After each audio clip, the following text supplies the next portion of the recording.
Street Sports. I'm your host, Michael Rizzo. I'm joined with Zachary Kendall and Bunny this week. Aiden is not here, so not too sure about that one. But well, we're ready to get into all things NASCAR. But first, guys, how was your weekend, and how was the weekend of watching Sonoma? So Sonoma was boring. I feel like so, and kind of what I expected. So my highlight was going and get fireworks and prepare for the 4th of July. And I've been just counting down the days until Chicagoland because as we someone was going to reveal it, so I'll reveal it. We're all basically going besides Bunny here. He's got other plans, but that's all right. Looking forward to that, and yeah, can't wait to discuss all things Sonoma.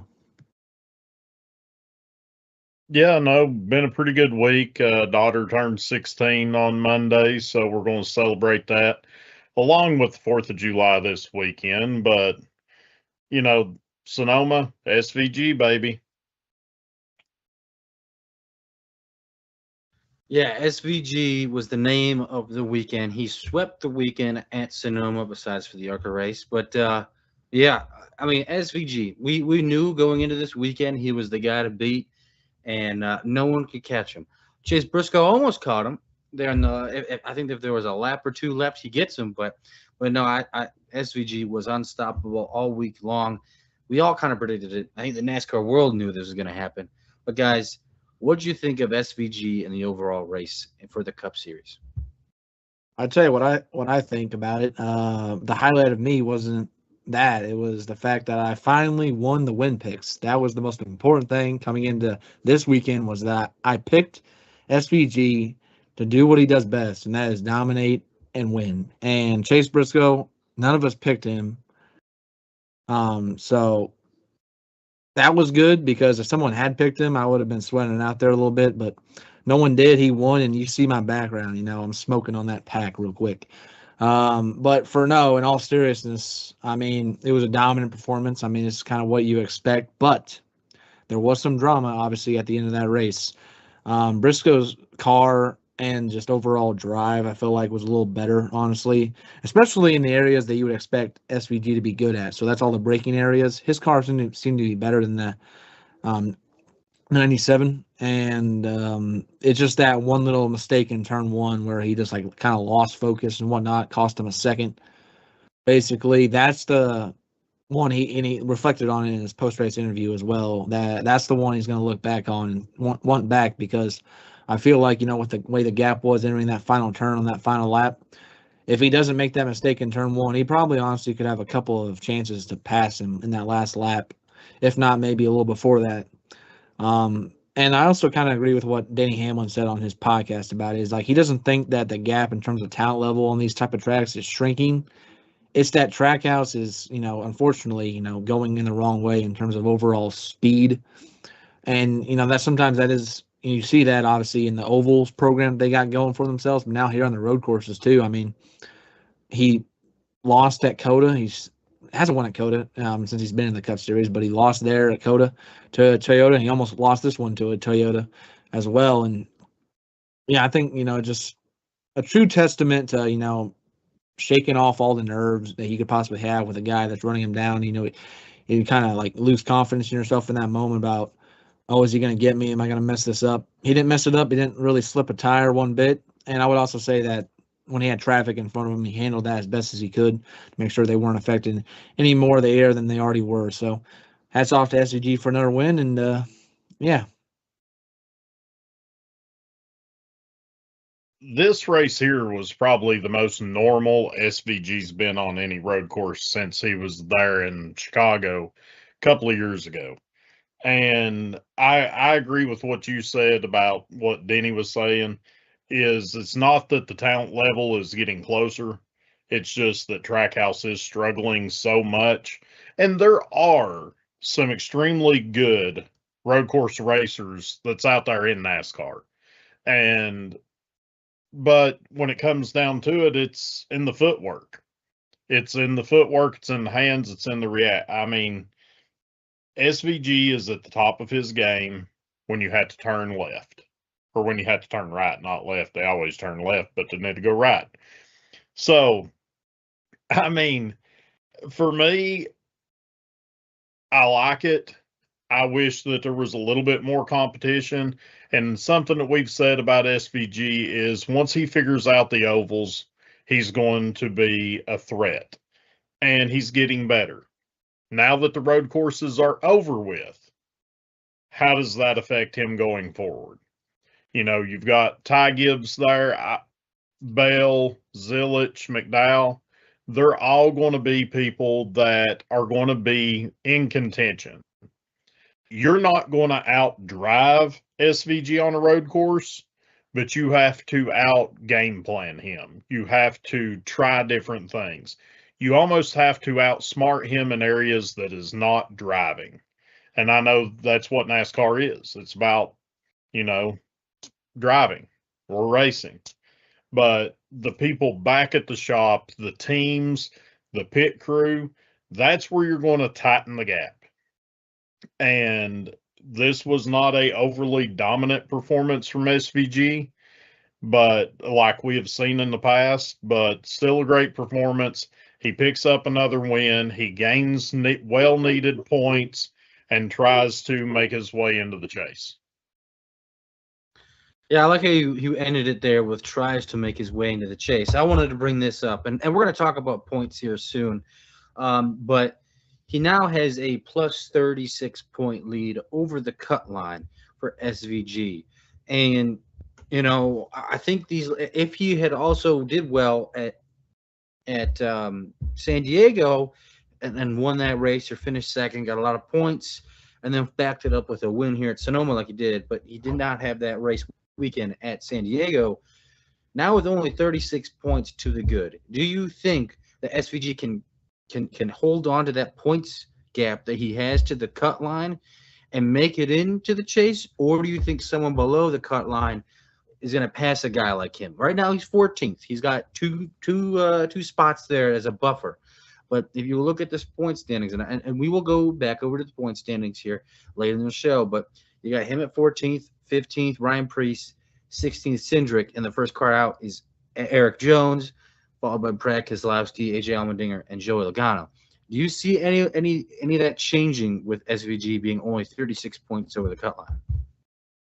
Well, just not specifically singling him out. I do expect this bubble to frequently change a little bit, obviously, because you got still 8 races remaining. And, you know, we were just talking about how, like, they were struggling with their program in terms of on the ovals and such, but he really was the lone bright spot off. If you look at it, Charlotte and Nashville both were tremendous runs for him. And he was up there leading some laps, actually. Well, he led laps in Nashville. He was running in the top 10 all night long at Charlotte. And, you know, I think when it comes down to it, that team is going to need to strive and claw for any amount of points that they can. So that's getting as many points as you can. If you must make some bold strategies or something like that to give you some buffer, some different dynamics, like you talking about how, you know, they might need to outsmart them on the road courses. His team needs to try to think the ways to gain points any which way they can, because I was mentioning how going into Sonoma weekend that it was obviously a must win, and typically you don't hear that when you've got 8 races remaining, but this guy's a completely different character. He's a guy that, you know, can excel on these type of tracks, and you still don't know exactly what track it's going to bring on the ovals, even though he's actually been, I feel like, obviously the best driver, hands down, far and away. So, you know, I saw someone asked this earlier, and then I replied to it, and I said, it was like, will SVG make the play or make the chase? And I said, yes, simply because I just want to see it. I really do. You know, you just imagine the storyline of him knocking out like an RFK driver or a Penske driver, like knock out a Logano, honestly, and get that one of the last couple spots. So me personally, I'd want to see him make the chase. So I'm gonna say yes, but again, you got to find a way to put together some solid results, top 15s, any way you can, and try and get stage points any way you can, because points are now at a premium, and he knows it, and the rest of the field also knows it. Yeah, I agree with the SVG. He's going to have to go points racing. He can't go for the wins necessarily. He's got to capitalize as much as possible, flip don't try to flip stages. If people try to flip stages, you have to stay out and get those bonus points and then try to salvage the best possible finish that you can, because that's what's going to add it up for you. Take advantage when there's somebody like a Priest, a Cindric that we've been talking about, going out and having those top 12, 10 finishes. If you can get 5, 8 bonus points at the end of the stage and you finish 20th, that puts you right there tied with them. That's how you're going to have to look at it. You're going to have to play chess and hope that they're playing checkers, because there's a couple of guys down there at that cut line that I'm looking at, and even that teammate in Ross Chastain. If Trackhouse can kind of put it together, you got somebody that's sitting back there, he's in 22nd, but he's 45 points back. Couple of bad races, he gets hot at the right time and runs and streaks along some averages there. He's somebody that could be adding points as we go towards the chase. Then you have somebody else that's sitting there, a 2-time champion in Joey Logano. Logano's sitting there that he's 31 points back. That's a race. I know that there's other people going to be gaining points, and you're going to have to keep chipping away at it. But there's a couple of guys that's down below him that gets hot, that's out of the road courses. You're going to have a couple of flat tracks. You got Penske's, Blaney's good at these flat tracks. You got New Hampshire. You've got a couple other places. SVG's going to have to stack some consistency, even if it is top 15s. If he can finish 15th from here on out and gather a few bonus points, I think he's safe. Because we don't know what Priest and Cindric's going to do, or these other guys. Cindric's been known to blow up. He has been. But if he can stack a little bit of consistency together, he's in the chase. And I agree with Zachary. That is something that I do want to see, and it is very good for the sport. Yeah, these next 8 weeks are going to be pretty entertaining when it comes to this cut line. And I think you guys... you guys saying he's gonna make it is pretty. I think it's a little risky. I really do, because you look at these 8 races coming up, and then you look at the guys who are below the cut line. You got this weekend. You have Chicagoland. It's gonna be Toyota, Hendricks kind of dominate there. The Fords have been showing a little bit more speed lately, but not on these 1.5 miles. Then we go to Echo Park. Ford has been fantastic there. Obviously, Toyota won it earlier this year, being Tyler Reddick, but you can never count out a Ford there. We go to North Wilkesboro, short, flat, oval. Who do you think when it comes to there? You think Penske, you think RFK. There's 4 drivers that fit that bill that are right below him, and Austin Cindric, Joey Logano, Brad Keselowski, and Ryan Priest. I could see them outpointing him there. Brickyard, that's anybody. I mean, that's going to be a Toyota, in my opinion, there when we get there. Unless Hendrick can really step up the game there. Then we go to Iowa. That screams RFK and Penske as well. And like I said, 4 guys below him there. Richmond, I think RFK had a shot at that win. They just had a terrible pitch strategy in that race last year. Ryan Priest obviously had the pole, and then they did some, like I said, a terrible pitch strategy that kind of took them all out of it. And then New Hampshire, another place where Penske seems to always be there.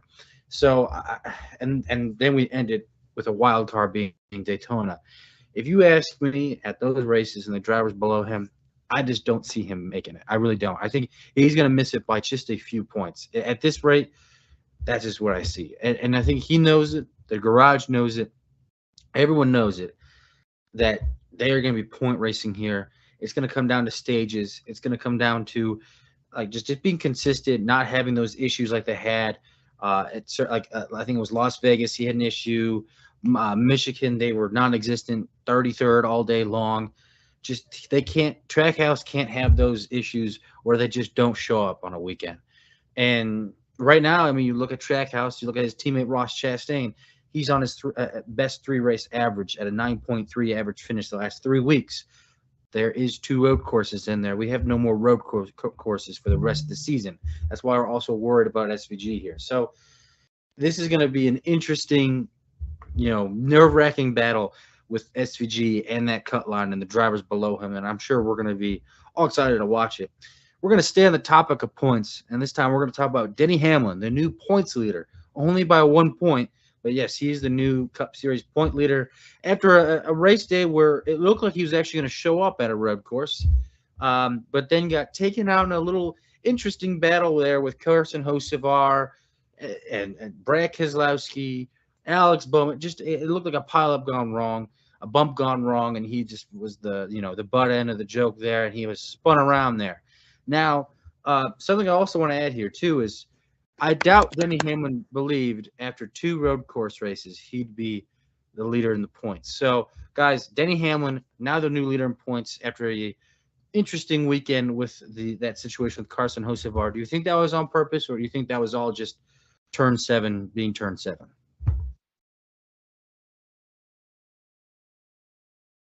Well, that's well, first of all, I want to say that, you are right. Hamlin probably went into these last 2 weekends thinking, I got to try and limit the damage as much as possible if I can. And he got some luck going aside when Reddick cut a tire battling for the lead at San Diego. But that turn 7 at Sonoma was just, I feel like it was just a stack up effect of after a restart. That's typically what you see out of Sonoma.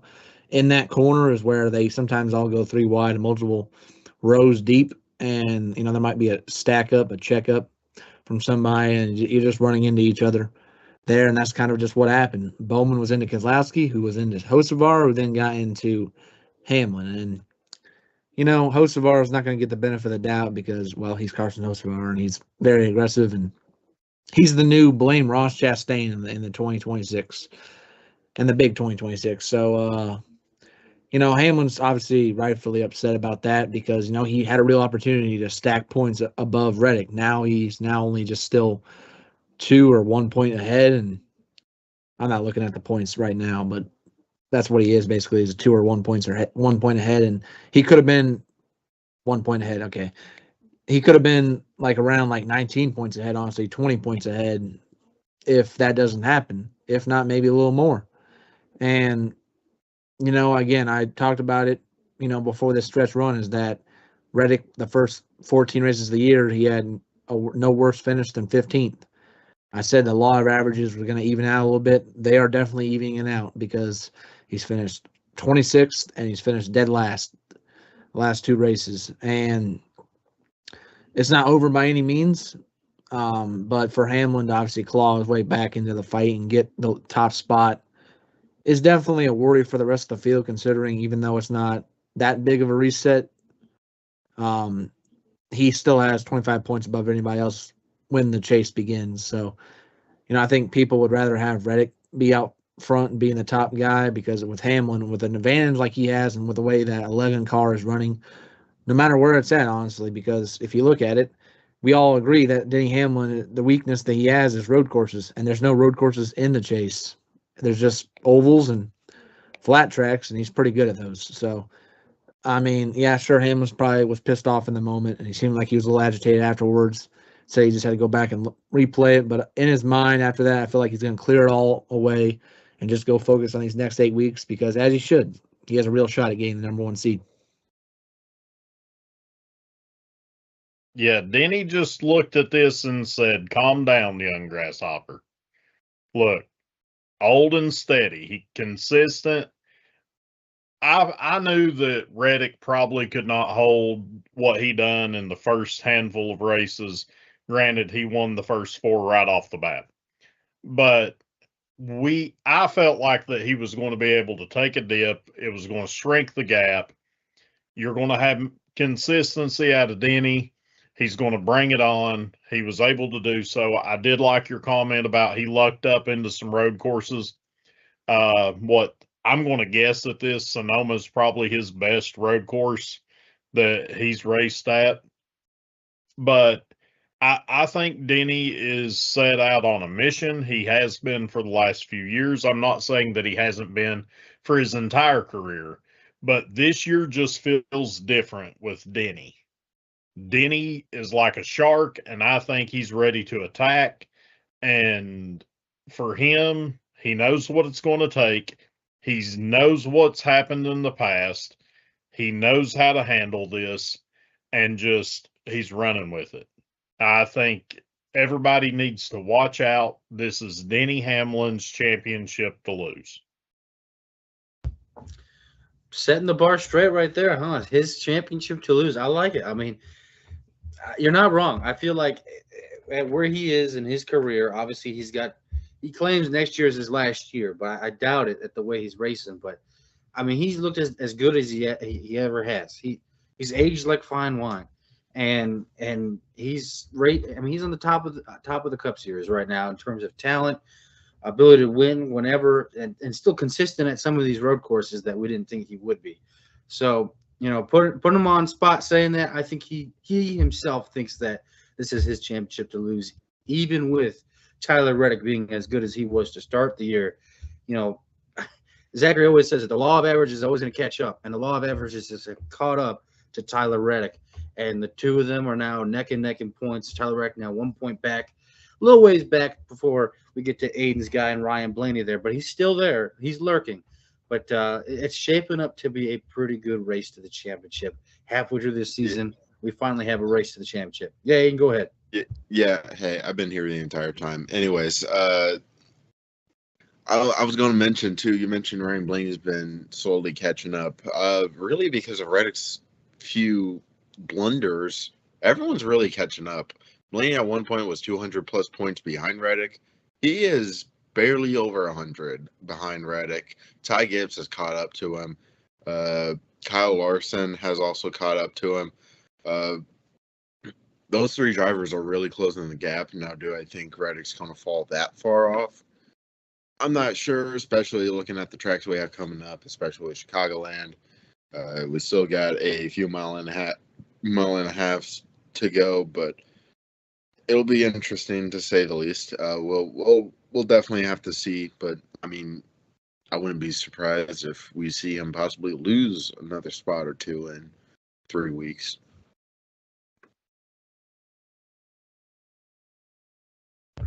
Alrighty, guys. Let's move on and talk about the O'Reilly Auto Parts Series here. We just talked about SVG in the Cup Series. We're going to have to talk about him again. He won the O'Reilly Auto Parts Series race at Sonoma. Guys, thoughts on this race and thoughts on SVG getting yet another win on a road course? Sounds like your typical SVG road course win. I don't really know what I was expecting, honestly. It's just SVG and the Connor Zillage show, and even Connor Zillage can't get away from SVG in this one. I mean, he did exactly what he's supposed to do. He's a Cup driver that went down to Little League and whooped the field on a track that he is known as the king on.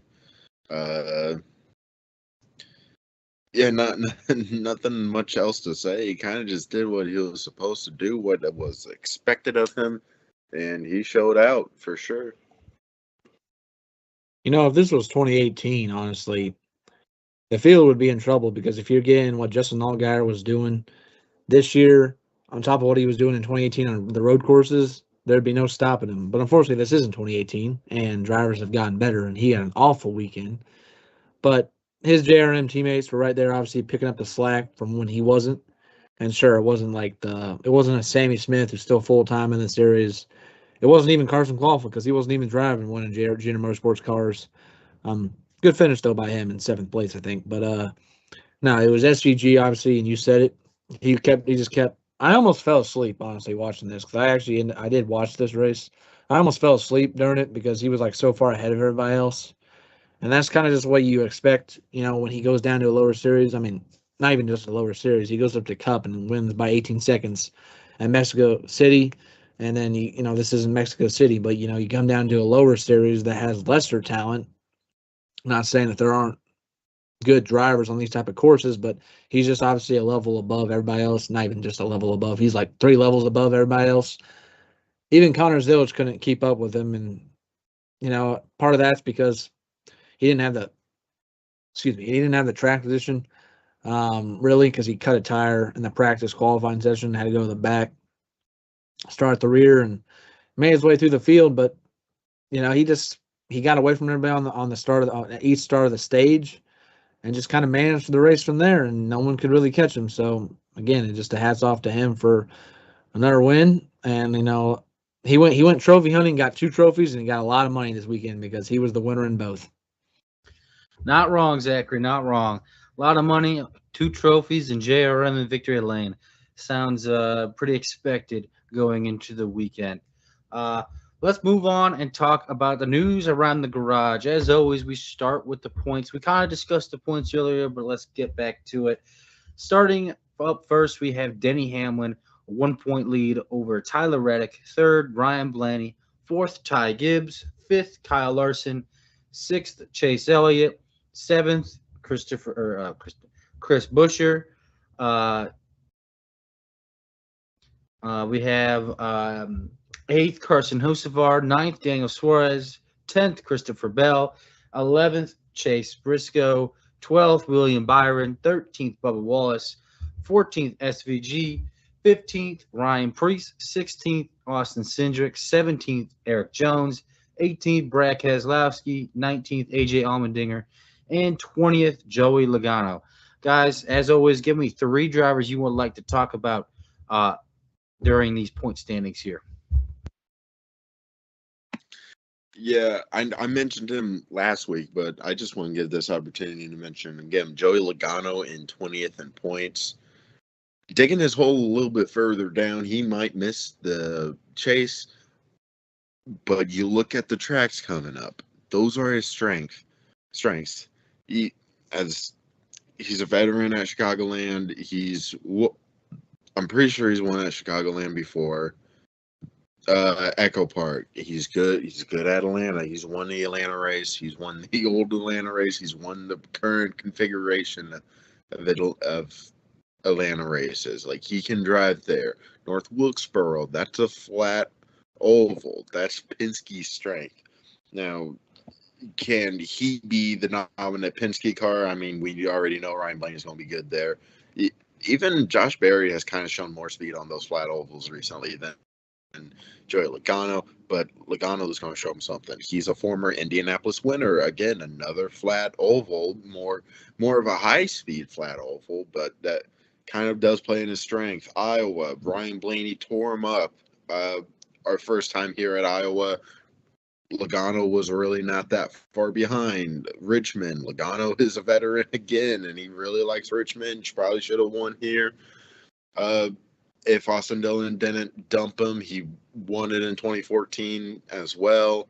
And then right after that's New Hampshire. That's probably Penske as a whole's best track right now. And then finally we end off at Daytona. We already mentioned a lot how Penske's good at the drafting tracks. Joey Logano specifically, he's a Daytona 500 champion. Like,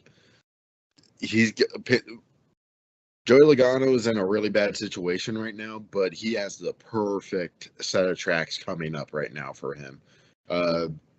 So we could see Joey Logano. I think we could see him propel his way into the chase these final few weeks. Or stink up the show and suck. The two. We'll have to... Yeah, I was going to say, like... huge win for Ryan Preece and Austin Cindric, staying in the chase after the Shane Van Gisbergen fiasco. Right now, just sticking in there, not really. I know that was technically 4. I mean, technically 3 already. You guys are going to clown me, aren't you? There's Snapchat going right now. I already know it's going to come. Anyways, good for both of them sticking in there. They really did need to survive. The SVG double road courses thing, which worked out well for them. The next guy I'm going to mention, though, is SVG, actually. Did he get enough points to survive? Because Eric Jones is hot right now. Brad Keselowski has fallen off, but I do trust RFK to turn stuff around when need be. And again, we're kind of getting in the sweet spot of where Ford can really rattle off some wins here. That's kind of an issue. Allmendinger, I really don't trust Allmendinger, but like, what is it? Like, I want to say 36 points above the cut line right now. Is that really enough to get to just survive, to just coast into the playoffs? Is my real question. I threw his focus off because of what I said, and I will not repeat it on live air, but just say I threw his focus off real quick. It was short-lived. Chase Briscoe, you're now outside of the top 10 in points, but he's in 11th place, so it's not that big of a deal.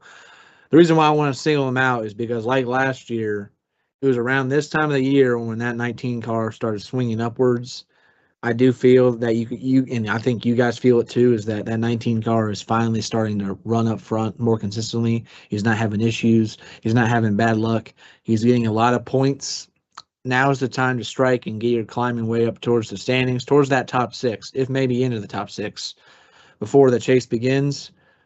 Briscoe can do it, and that 19 car can do it. It's just if you can put the races together, and maybe they can, maybe they can't, but I definitely see them rising up at least a couple spots. And the next guy I want to single out here, I singled him out, but after the San Diego street course, and I got to single him out again. It was not a good week. Bubba Wallace. Now, part of that was because Ty Gillen decided to just take out every 2311 car in one corner, basically. Took out Riley Herbst, took out Bubba Wallace, and he made some mistakes also as well because he got in the dirt in turn 10, wrecked his car. They fixed it, but wrecked his car. That sent him to the back, started the back of the field. You don't want to do that really on a road course because, again, you got to be being upward climb towards where you need to be. And, it's become apparent, obviously, that, that 23 car has speed in it, okay? Because you saw that at San Diego as well, where they had a problem. He went down 2 laps. He made it up, went all the way up to second place. And, you look at the tracks ahead. He's won Indianapolis before. He won it last year. He is not all that terrible on the short, flat ovals. Now, 2311 isn't the JGR Penske level equipment type on that type of track, but they are good enough, and I feel like they are making improvements on those type of tracks. So it's not necessarily panic mode, but again, there's no sleep for the weary because he is only like a race ahead, basically. He's like 42 points ahead of 16th place. So it's time to obviously start. After you got done with these road courses, which I said he needed to limit the damage, he basically did. Sure, he dropped a couple spots in the points, but now's the time to where you need to strike hot and, try and climb your way forward a little bit. And then the last guy I got to mention here is William Byron. I mean, sure, he's in 12th place. He wasn't all that awful at Sonoma. He finished 12th. But, much has been highlighted about how his teammate, Kyle Larson, hasn't won in a very long time. But Byron really hasn't been the same, I feel like, since that last race of the year last year at Phoenix. Coming into this year, obviously, we made a discussion about how Hendrick Motorsports changed their car a little bit, and they were trying to wrap their heads around it a little bit. But Toyota has obviously taken a step forward in their efforts of their car. They got to be able to maximize their potential on it, and Hendrick is still trying to figure things out. But no one's really talking about Byron, and that's not a good thing because, honestly, sure, 12th is not the worst position to be in because you can still make up points into that top 10 and maybe even the top 8. But does anyone really have any confidence in that 24 car to really do it? They haven't really been the top contender like you would expect them to be, but William Byron is expected to be, considering that since 2022, he's just been like top 8 driver, obviously, in terms of consistency, in terms of winning. But it's not working so far this year, but he's still in the chase, so we'll see where it goes. I do want to say, I know you already talked about. Oh, Bunny's back. All right. So before I go, Bunny, go ahead. Pick your 3 drivers. My bad.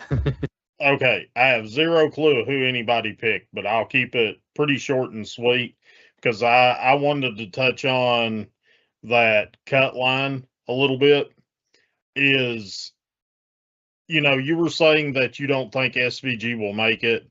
I'm not opposed to that. I think that in this realm, consistency is going to be key.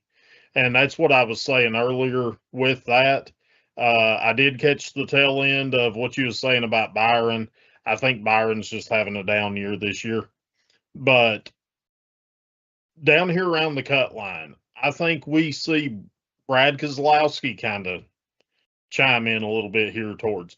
It was like he was saying, Rizzo, some of these tracks, it's RFK, it is Penske, it is those type of guys. And then we're sitting here, you're looking at Logano, Chastain. I know that Trackhouse is having a shit year, but I truly believe that if he can get hot over these next few weeks, he's going to start inching closer. And I personally think that group that I'm going to keep Byron out of it because I do think that with Hendrick being Byron, that they are capable of kind of staying in that safe range. I'm going to throw Bubba in here. And from Bubba all the way down to Chastain, I think that group just tightens up. And once we get closer and we get closer to Daytona, there's going to be 4 spots that could almost go to anybody, and it's who survives. That's the key to all of them, consistency and surviving. You're not wrong at all. You're really not wrong at all. And you talked about some guys I wanted to talk about here, but I know Zachary and you both talked about Bubba, my guy there, but I do want this to know. Going into the 2 road courses with Bubba Wallace, you did not think he was going to gain points. He gained 15 points from the cut line going in, leaving those 2 road courses. You really didn't expect that. I didn't expect that at all. I expected us to be, around the 38, points ahead or even close to the cut, very close to the cut line. Instead, he's 55 over the cut line, and we're going to some of his better tracks. Defending winner at IMS. He's been really good on the 1.5 miles as long as he doesn't get caught up in someone else's mess. He almost should have won Atlanta. We're going there. Should have won or finished second at least at Richmond last year until they had a tire issue. Just I like their chances going into the rest of the year here. Daytona, he's always strong at. I like their chances. I really do. The only place I'm a little worried about would be New Hampshire and Iowa. Iowa, I've never really seen them there, I guess you'd say. And New Hampshire, 2311, that track just seems to haunt them. Last year, obviously, they had a great, first round of the playoffs. Then they get to New Hampshire, and they all kind of just blew up. So not looking forward to that track, but looking forward to every other track on this remaining schedule. The 3 guys I want to talk about, though, going to be Daniel Suarez. You guys have always brought him up. I just want to give him his flowers here because I, going into this year, expected him to be around a 28th place car all year long. We weren't going to talk about him. It's just going to be the repeat of the 7-car curse, and he's been fantastic this year. And he's probably going to be the 7-car driver for the future, at least until he falls off. And right now he's driving like he's not going to. Now he did have struggles this weekend, but still top 10 in points. Got a win at Coke 600. I did not expect this at all with Daniel Suarez. I thought he was going to be out of the Cup Series last year. And when he got this ride, I thought he kind of lucked into it. And he's proved me wrong. He's proved probably a lot more other people wrong. And he's still, a top 10 guy consistently. You always see him there. And even when he has a bad day, he somehow, in the end of it, he just shows up. Like the Coke 600, he had issues. He was barely there. They had a pitch strategy call, and he ended up winning the race. Obviously staying out there late. So yeah, I got to give his flowers there. I want to talk about him. Next up, I want to talk about Ty Gibbs because he's in 4th. He's further back there. He's way back behind Denny Hamlin, but he's still there. I also a guy I did not expect this year. I predicted him to be out of the playoffs this year. I really did. I'm pretty sure I did. And for him to be 4th in points halfway through halfway through the season, Did not expect this at all from Ty Gibbs. He had a shot at winning this race. Obviously, they had a shot at winning this race. They had the speed. They had the pull. It's just, it looked like they were more, eyeing those points, kind of creating a gap between him and Kyle Larson. The two of them have been going flip flop between the point battle between fourth and fifth. But yeah, I gotta give him some credit there. And then the last guy I want to talk about is a guy in Brad Keselowski, 18th in points. I did not expect him to show up at all this weekend. He was decent this weekend, around 15th to 20th. Usually on a road course, he's back half of the top, 25th or worse on these races. So seeing him there was good to see. And we're going to some tracks that he's good at, RFK's good at, and I expect him to. I wouldn't be shocked if we see a Brad Keselowski win at any of these tracks. Iowa, RFK is extremely strong at. I think this weekend, a worn out surface, that top line is going to be against the wall, is going to be in use. I could see Brad Keselowski just throwing it back, getting a win at Chicagoland. And if I did not say this, whenever I go to a race, there's a 75% chance you're going to see a Brad Keselowski win. So I can't pick him, but I'm going to the race this weekend. So whoever gets first pick, if you want to pick Brad Keselowski, I'm going to the race. There's a good chance he wins. I feel that. I mean, I've attended a Brad Keselowski win as well. So I've attended 4 Brad Keselowski wins. I have seen that American flag out of the window net 4 times. So yeah, it's either him I see winning, Tyler Reddick, Mark Martin on a, that 2009, I think it was, Michigan race, or Tyler Reddick at Talladega. That's definitely my favorite. Not Austin Dillon. I can't believe I watched that entire race to watch Austin Dillon win. But anyway, let's move on. Let's get to the other news around the garage. Last week we talked about the rumors between Ram and Roush and RFK. Well, Ram and Roush are making a street truck for Ram, a Roush package, if you will. But there is no truth behind the rumors that RFK is going to move to Dodge. Brad Keselowski immediately shut down the rumors literally right after we recorded the podcast. That next day he said, there is no rumors. This is no truth to it. We are with Ford. We're with Ford long term, and we have no thoughts about moving. So all those rumors you could throw out the window. But we're going to still stay on the topic of Ram and Dodge. There has been rumors that Dodge might move up to the Cup Series next year, as early as 2027. On this week's episode of Door Bumper Clear, Chris Rice is on the show. Chris Rice is the president and CEO of Kaulig Racing. Obviously, they run Ram in the Truck Series. And he said they would love if Dodge can make it into the Cup Series next year. But he doesn't know if they can. And the only reason why that's holding them back is they do not have an engine builder.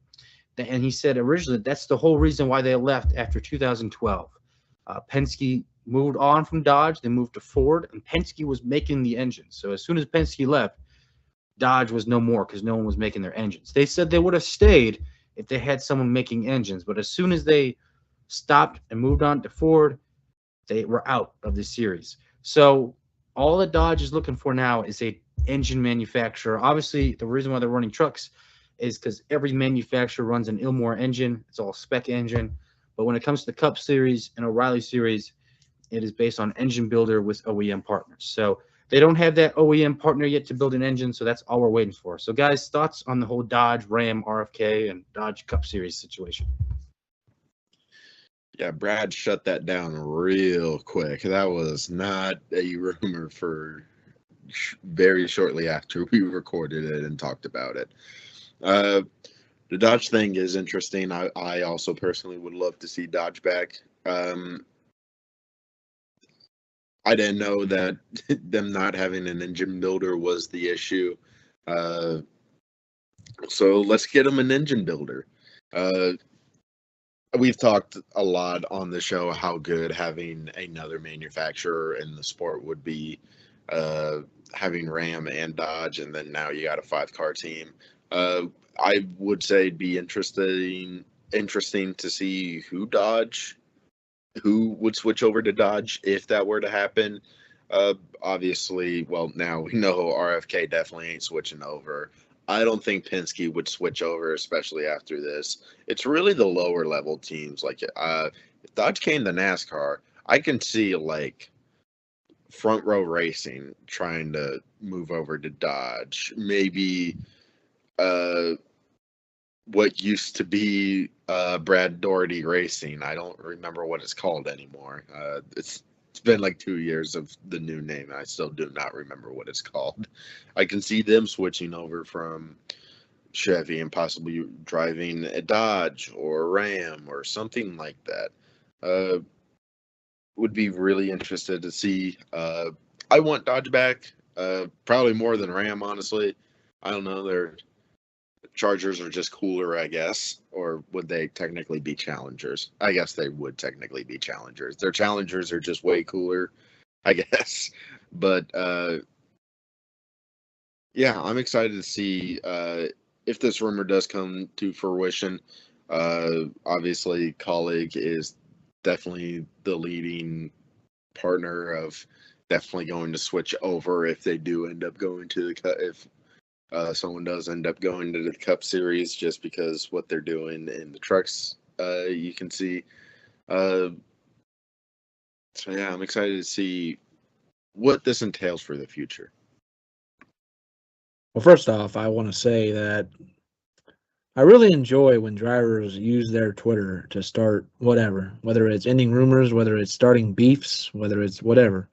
It's really fun and really interesting to observe, because then we get to talk about it afterwards on this podcast. But yeah, Brad shut it down real quick, and he had to do it because it was gaining steam, and you can kind of see why people were trying to connect some of the dots with Roush and obviously Dodge, and how Brad Keselowski won his only Cup championship in Dodge. And if you look at it, Roush is not going to be the top team at Ford, and they're just not. It's going to be Penske, but they're second best, and maybe they're fine with that program because it's something to build off of. Because you got to realize, if you're like a second level team at a manufacturer, you are taking a big risk by jumping to another manufacturer. Honestly, you just are, because usually if you're like second tier and above, you know what you're getting, you know what you're getting out of. And we've seen it, because when new teams join the Cup Series, and maybe Trackhouse is an outlier here because their first year was their first year with Daniel Suarez wasn't that great either. Well, okay, so then I was right. Yeah, when a new team joins the Cup Series, it is a struggle. 2011 was a struggle. Bubba Wallace's only highlight in his first year with 2011 was that Talladega win. And when teams get to a point where they are being competitive and they're running pretty decent week in, week out, it just is hard to do it. Now, if you're like a 4 or 5 on a manufacturer, sure, jump over, because you might as well. You're probably going to be at the same level playing field as you were already, the same baseline. So that's why you would see a team like Front Row do it. A team like Hayek Motorsports, that's Brad Doherty. The former team name is now Hayek Motorsports. That's who it is. That's why you see those teams do it. But hey, the bigger headline would be if a Trackhouse would jump over, or if a Roush would jump over. Now, Brad shut that down, but Trackhouse is still alive. I'm just saying. Now, will Trackhouse do it? Probably not, honestly. I feel like they're just going to try and reinvent themselves a little bit and just get more people in there somehow, some way. But you are right. More manufacturers in the Cup Series is important. It is a necessity, I feel like, because if you want more competitive teams, that's how you do it, is you bring in another manufacturer in that can compete with the Chevys, compete with the Toyotas, compete with the Fords. And Dodge has shown that they can do that in any racing series. The problem is it just takes time, and some of these teams just don't want to take time to build up from there. Some do, though, because some do have the time. That's why you would see a Colleague potentially do it as well, because again, they're having no manufacturer support whatsoever. And Chris Rice is, if he hasn't already, he isn't going to do it. He hasn't jumped over to Ford. He hasn't jumped over to Toyota. He's waiting for that new manufacturer to jump in so his team can go over there. So it's all just a waiting game, and you're also right. They're also right about the engine builders. Yes, the good old engine builders and whatnot, and how much is that going to cost? How much is that going to take to build up that as well? Not only that, but on top of that program that you're building as well. But you just need it, obviously, to compete at this level. You do need a good engine builder. Everyone in every top team has it in any motorsport. They just do. So, yeah, I mean, you are probably looking at like probably 2 or 3 more years before they do jump in the Cup Series. But when they do, hey, I am excited to see who actually joins them because, it's another manufacturer, something new, and gives us something more to talk about. I think it's just going to be colleague at first. And then after that, you're probably looking at 3 years before somebody else jumps on that Dodge. Let them get in, let them work out the kinks. And it's like Rice said on DBC, they jumped into the truck series, they had to rush, and they're just now really getting to the point to where they can improve and be consistent with those trucks. They got in really fast. I agree. It's going to be probably 27, 28. Let's say 28 would be the earliest that they come in. And I think that we're probably looking at 30, 31 before we really see another manufacturer jump in and join them. And that's just a safety net. Because I believe when Dodge come in the first time, you was looking at 3 years before Penske joined them, because you had Everham Racing there for a few years, and then they finally jumped in, they joined, and then we know the rest was history. But I think it's going to be a slow build, and there's going to be a lot of learning curves. And do we see them go Xfinity racing next and take that step-by-step process? Yeah, I like what you guys are all saying here, and I do think it's going to be the same situation like you guys are saying, where it's going to be colleague first that gets it in the Cup Series with Dodge, and then after that, I could see it being like a Toyota situation. Like back in 2007, 2006, it was Michael Waltrip Racing. They started as the only Toyota team, and then 2008, JGR finally decided they were going to swap as well.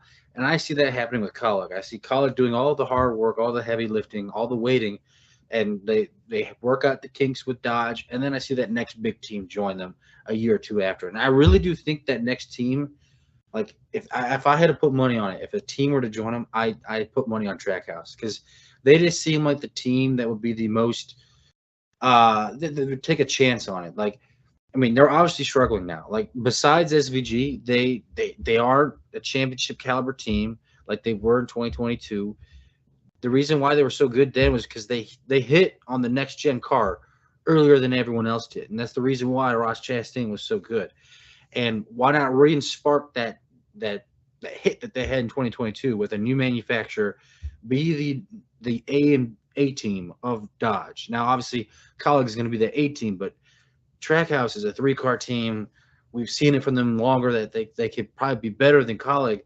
It's just, and I could see them being it. And I could see maybe a Haas factory team if they do not sell their charter, them possibly swapping.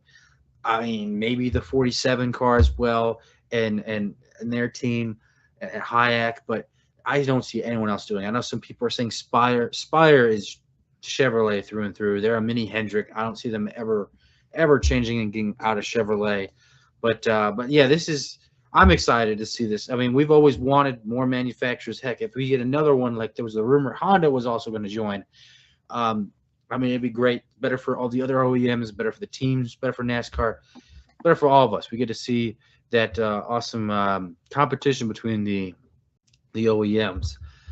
Moving on. You got to also remember, you mentioned how Michael Waltrip Racing was the first team to take over for Toyota, and then Joe Gibbs took Toyota the next year. They used Michael Waltrip Racing to work out the kinks. Yeah, that Michael Waltrip Racing team really sucked. Like, you gotta remember, there was a lot of issues there. They were not. I remember. I'm a Michael Waltrip fan. I got a Michael Waltrip shirt, hat. I got it all, man. Yeah, they kind of weren't good. So that could be something we see out of Colleague. They could possibly start the season and boom, they they suck. They like really, really suck. So we could see that happening. And if a bigger team does end up taking manufacturer, who knows? Maybe that creates a domino effect where that big team loses their best driver, historically their best driver, and that best driver forms his own team with some bottom feeder, and then they create a superpower team. If you don't know what I'm referencing Tony Stewart, because he notoriously left Toyota. I mean, he left Joe Gibbs Racing just based on the fact that he straight up said Toyota suck and I hate them. So, like, yeah. I mean, the highlight of Michael Waltrip Racing joining Toyota that first year was in the very first weekend of the season. They put in jet fuel in his car, and he got a penalty because of it. I was waiting for that. I really was waiting for that. I knew someone was going to say people it. still criticize Toyota for that to this day, by the way. Well, like, it was a Michael Toyota Waltrip claims decision. he had no idea that was happening. That was all his crew chief. Michael Waltrip knew exactly what was happening. All right, I'm calling bullshit on that one. I'm calling BS on that one. I mean, I think he's a great guy. I don't see it. I think if he was telling that, if I ever see that, you could probably tell in his face if he's lying. He probably was. Oh man, it was great rooting for Michael Waltrip Racing those early days. Oh man. Anyway, let's move on and talk about Alex Bowman. Earlier today, he was on an interview and he said he feels like he's not racing for his job. He feels like he's just fine. He had some other things to say as well. But I don't know. The way that this interview went and how he was talking, it seemed like he was reminiscing on his career and kind of all that. To me, it sounds like a guy who might be retiring after this year. I want to throw this one to Zachary. I want you to start off with this one since your brother is a huge Bowman fan. I want to know your thoughts and what your brother's thoughts is after this one. Yeah, so when I first saw this, I made a point to, click in and see, how he was saying it, how he went about it all. And you are right. It does sound like a guy that isn't really entirely focused maybe on running doesn't have a very long runway, in my opinion, obviously driving. And, you've seen that 48 team struggle a lot. I think that 48 team is obviously the weakest. Hendrick car, not even close. They have a lot of issues with that. With that team in general, I think the pit crew is worse than 30th. They're like in 32nd ranked. That's actually a true fact. They're like 32nd ranked as opposed to the 24, the 5, and the 9 are all like 12th, 11th, and like 6th. So there's that. And Bowman fans are obviously going to complain about the crew chief because they want to back their driver, and it's the driver that, that makes these fans fall in love with the sport. No matter what you think about Bowman, that's just facts. That goes for any driver and any fan. They're going to back the driver. So calling crew chief out, and he's not very good, they think, obviously. But, this has been building for several years now, and there's no lying about it because it all started, obviously, with the Texas crash. He got a concussion, missed 5 races. He came back and looked like he was actually a new driver still because he was actually leading the points there for a couple weeks. And then what do you know? Fate hits him again. He breaks his back, ends up missing the playoffs. He's never the same that season. Then he obviously had that one highlight in 24 where he won that Chicago street race due to darkness. And was having a pretty decent playoff run until the DQ. And last year wasn't particularly good for him, honestly. It was kind of just about the same it was in 24, just without a win. Look, I've said it, and then this year, obviously, he's missed 4 races with a vertigo, and he's 29th in points. And look, I've said it. I've said it before. I think, if you look at it, look at his career and look at some other drivers that have gotten injured, and have, you thought that they could do more, and they just couldn't. It happens. It's, a part of the racing cycle. No one is shielded from these type of events happening, honestly, because, again, I compared him to Steve Park with a couple more wins. I feel like that is true. I really do.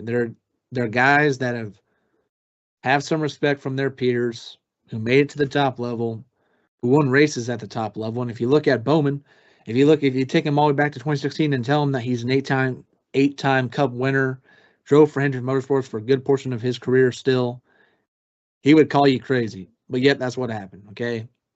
And sure, he's not the heights of Larson, of Elliott, of Byron, okay? He's not going to be. That's not him. But it does suck to see him have to deal with so many issues, because I myself rooted for a driver that had issues like this too, with Dale Jr. and his concussions, 2012, 2016. It sucks to see, and it's hard for fans to admit that he's probably just not going to be the same ever again. And time is ticking on him. But again, he made it to the Cup level. He won races.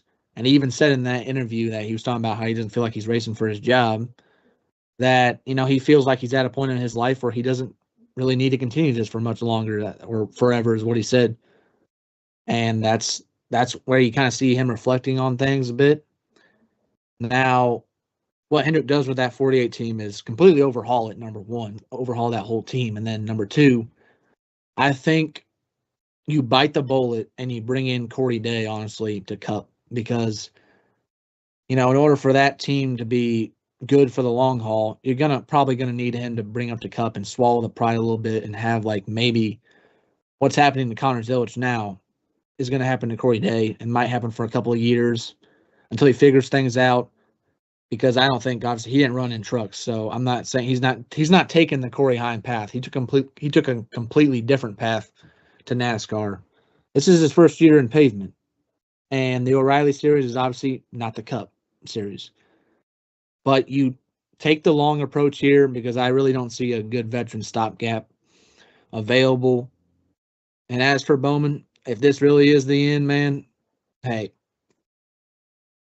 you're a winner. You're an 8-time Cup winner. You are in the record books. I don't think you're a bum, okay? Some people do. I don't think you are. And, just go enjoy your life, man. I kind of go back and forth on Bowman. On some cases, I think he is a bum. In some cases, I think he gets too much hate. However, I think this year's performance, I think his crew chief isn't good. Like, they had to put Allgaier in to replace him, and Allgaier has ran well in the Cup Series before, replacing drivers, specifically like Larson in the 600, led laps and finished 13th. When Allgaier was in the 48, Allgaier was struggling to stay in the top 30. So So I'm going to kind of give this season a wash and say, like, yo, what is going on the pit box? The possibility of him retiring, though, I understand it too. He does have a lot of injuries. Also, you got to think, NASCAR drivers, especially Cup Series drivers, do make decent money. So I don't think he really has to worry about working after he hangs up the helmet. It would be interesting to see. You mentioned his good seasons.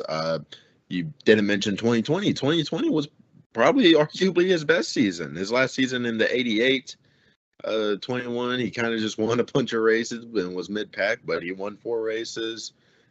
But yeah, Bowman's an interesting case. I don't think this season is on him, honestly. I think it is more the crew chief and just the 48 team as a whole. So if I think he does come back next year, I think it would be a different driver on the press box. But he mentioning all of that does bring up some red flags about him possibly having an early retirement. Mentioned before, mindset is a huge thing in sports. It is everything. It is a major thing. It's honestly one of my hobbies to like really dive into like athletes and mindsets, especially with football. With racing, injuries in football, if a player has several injuries, it takes a toll. Like, my body's not cooperating with me. Why is it not cooperating with me? I don't got it anymore. That can happen in racing too. Bowman, he could be thinking, my body can't take it. My mind could be good, but my body just isn't. And like, you can have almost a mental block in you that, you know, if I just push it a little too much, my body's going to give out. Something is going to hurt. So, if I wreck at this specific time going for this pass, I could wreck and then break my back again, get a concussion again.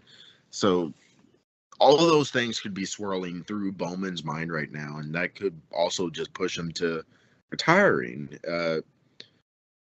I would say, like, bad results could also be a part of that right now. But then I remember, I mean, he was kind of just posting up bad results every single week for half a decade before he got the call to drive the 88.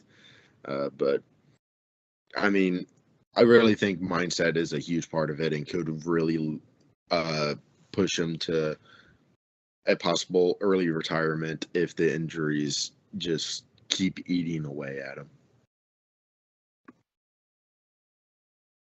Yeah, I'm going to dive into what Aiden said there. Is I don't think that Bowman is a bad driver. I don't think he's an overall good driver. And I do agree with what you said that sometimes he doesn't get enough, you know, hate or whatever, and then sometimes he gets way too much. I do believe in that. And I've been first and foremost really hard on Alex Bowman the last couple of seasons. I've said get him out of there. I hate that it's because of the health issues and the vertigo. I hate to see anybody leave like that. But he's still young. He's got a lot of life left. And being in the race car, Talladega, Daytona, anywhere's really. We even seen what Christopher Bell done at Michigan. If something happens and you were struggling with something in your brain, that can trigger almost at any time. You've kind of got to think about that. Junior did. Kurt Busch had to step away for health issues. We've seen it. This is not the sport it was 80 and before, where you just deal with it and go on. You've got to think about your health. You got to think about your future. And he's going to have a bright future in whatever he does. And I think that as far as the performance on the 48, it is a team thing. I do agree with you guys on that. But one of the things we have to remember, Bowman was in a great spot during a bad situation with Junior. Is he stepped in to fill that role when Junior was going through his issues, and who knows that if he would have ever gotten this opportunity to begin with. But again, if this is it, it's been fun watching you. It's been great. We'll go on. Yeah, I really don't know what to think about this situation because, like I said, that this interview, he seemed like he knew the outcome of what's going to happen with his bride, and I feel like it's up to him. I feel like the decision is either he's in this ride next year or he's retired, and Corey Day is in this ride. I think Hendrick is fine with whatever actually happens.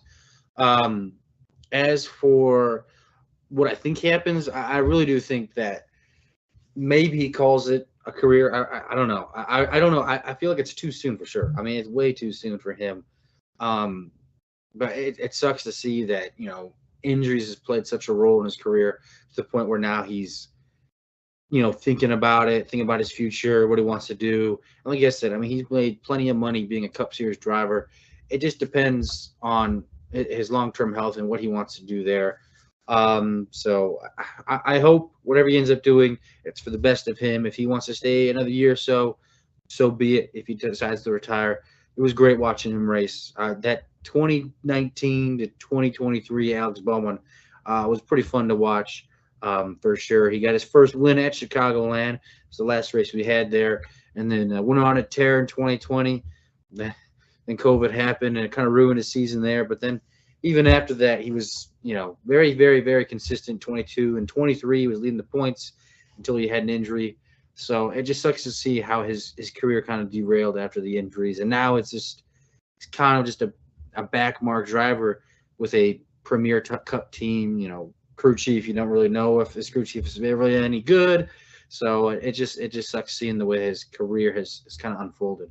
But anyway, let's move on. I'm going to give it to Bunny here. Bunny, you have some topics for us.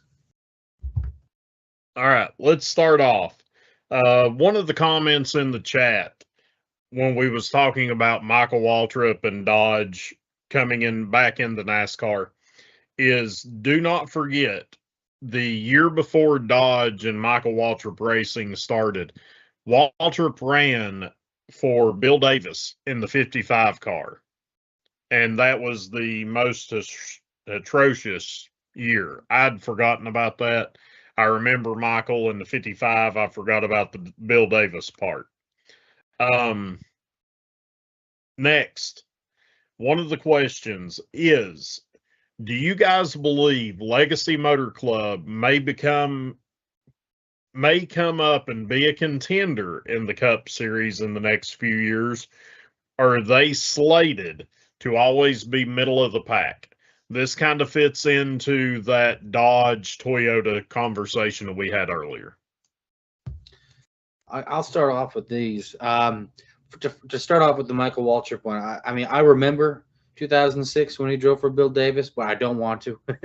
It was really bad. I got a die cast that 55, and I got I think a poster of the Dodge 55 Bill Davis car somewhere in my room, I think. But yeah, as a Michael Waltrip fan, we forget about that year, and a lot more years too, honestly. But anyway, as for Legacy Motor Club, I think they are starting to kind of turn it on. Obviously, they're doing it all by themselves with Toyota.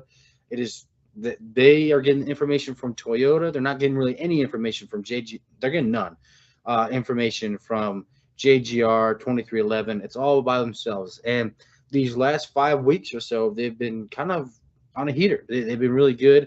Eric Jones, as we can see, has been very good. Getting a couple good finishes here.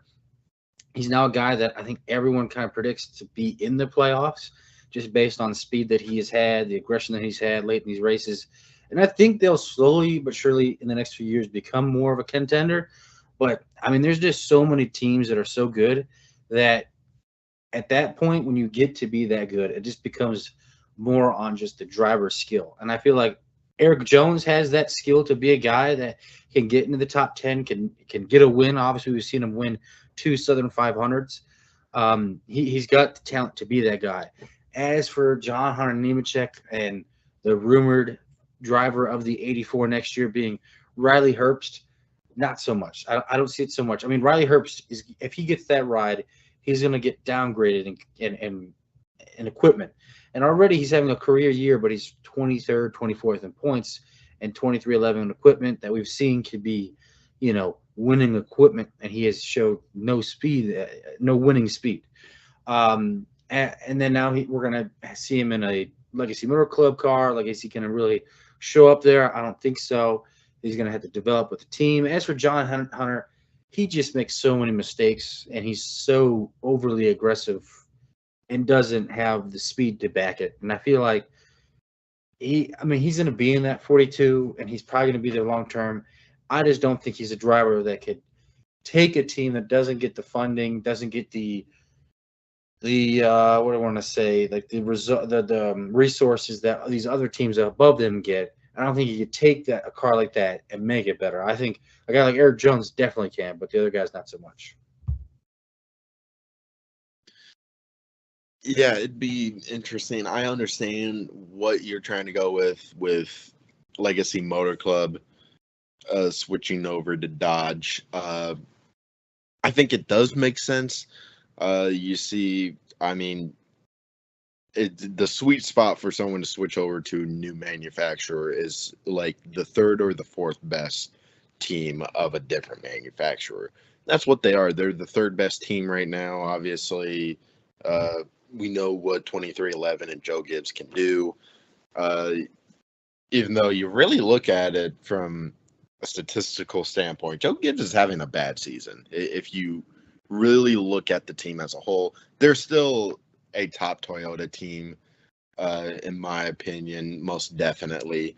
2311's having their best season yet, with Reddick winning a lot, and even Bubba Wallace is having a career year this year, and even Riley Herbst is having a career year this year.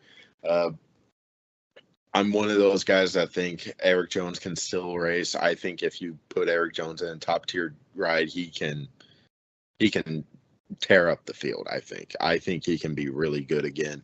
And I was an Eric Jones hater when he first got kicked out of the 20 car. I thought he was going to be known as a bust, but ever since driving for Legacy Motor Club, he's impressed me, and he's turned my thoughts on Eric Jones around completely. I think he's one of the more underrated drivers in the Cup Series. John Hunter Nemechek, kind of tired of him. Let's just get him out.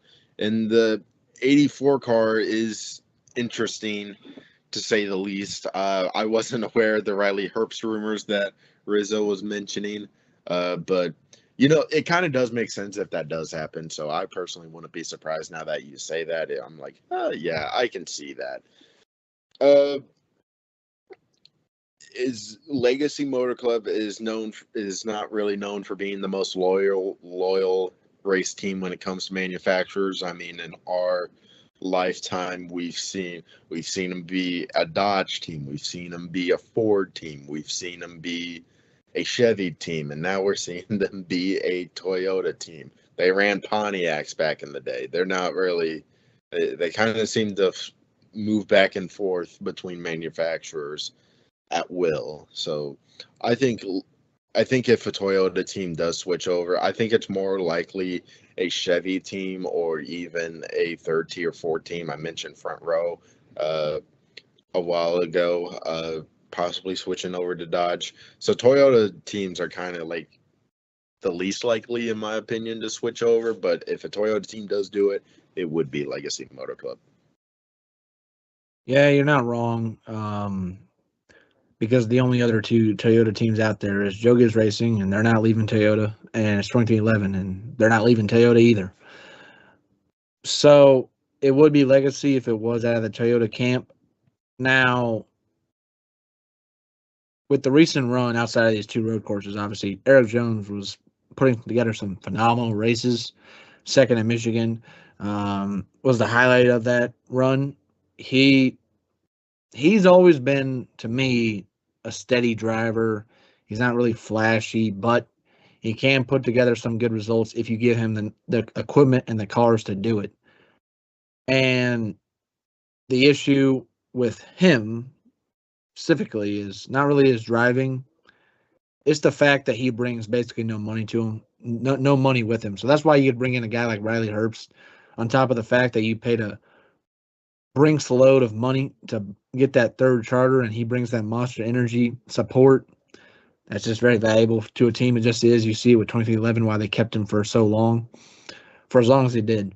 But yeah, if Legacy Motor Club can sustain this run and maybe improve upon it a little bit throughout the rest of the season, I'd say no. I don't think they're leaving Toyota.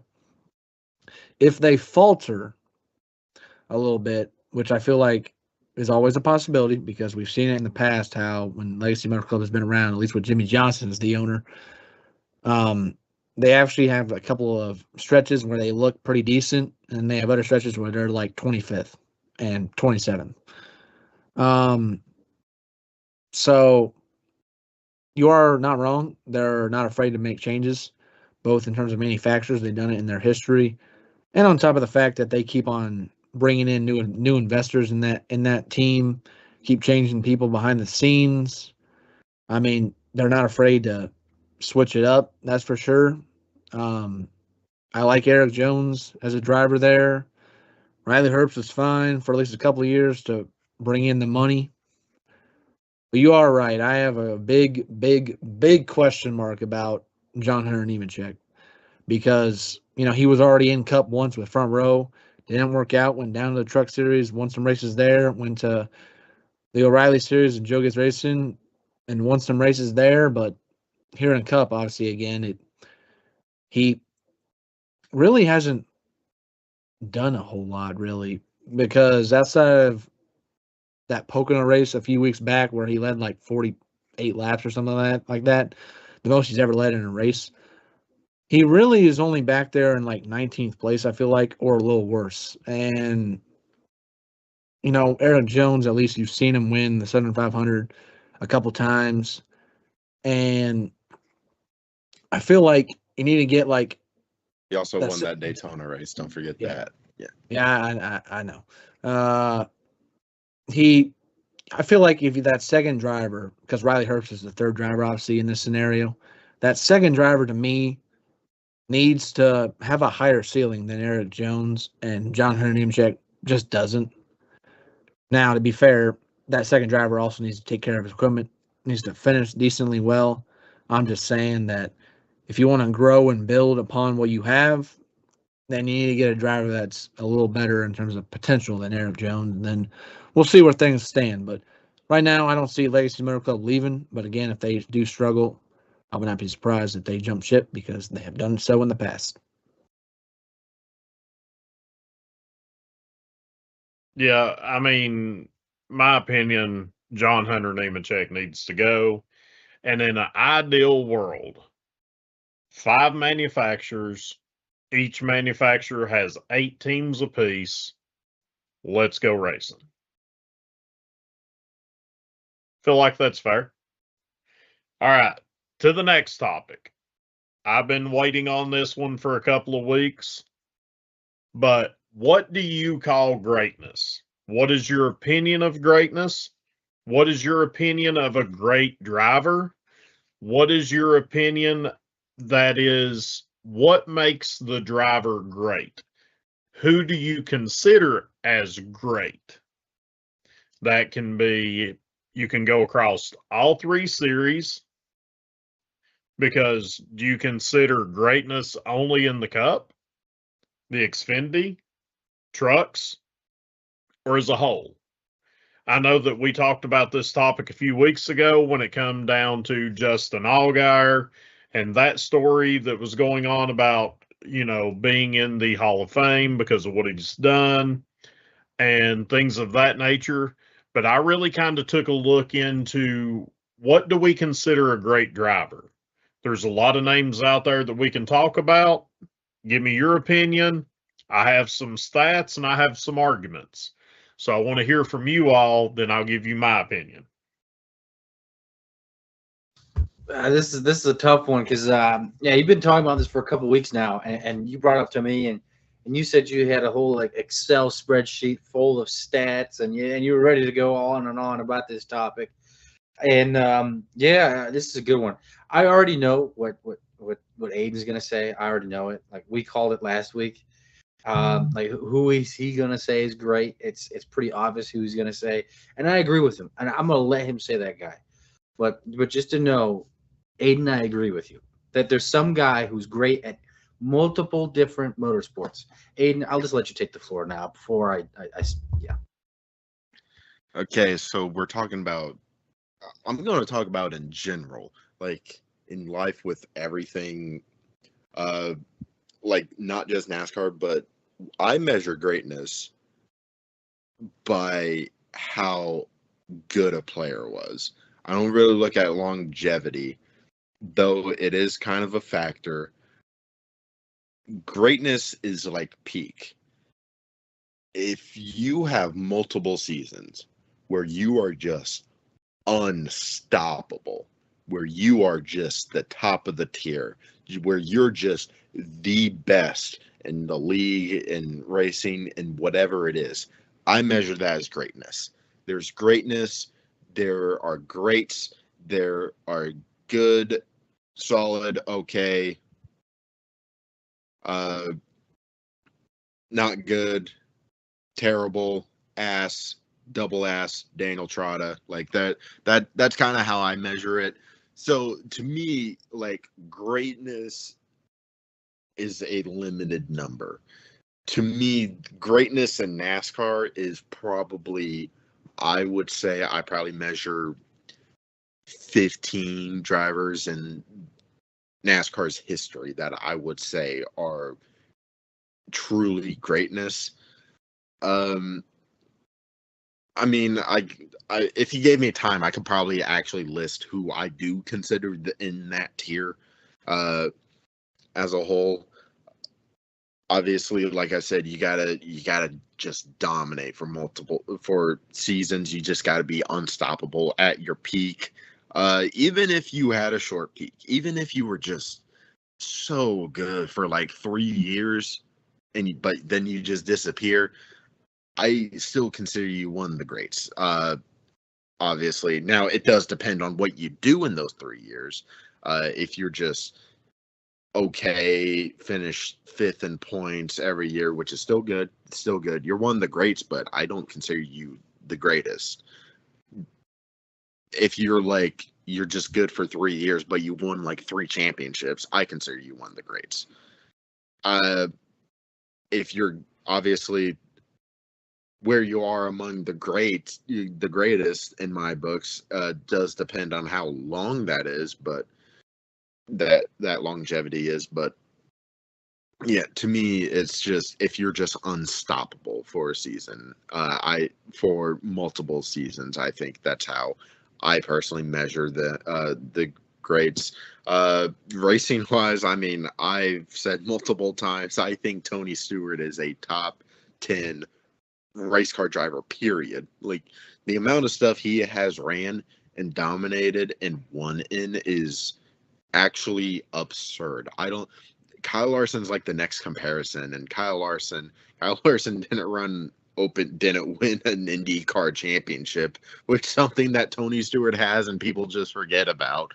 He just what Tony Stewart can run and just be good in at his peak. He just said, like, I'm going to go on a side quest and do drag racing, and he's good there. Like, yeah, he just goes on side quests and like, all right, I'm going to casually dominate, and he just does.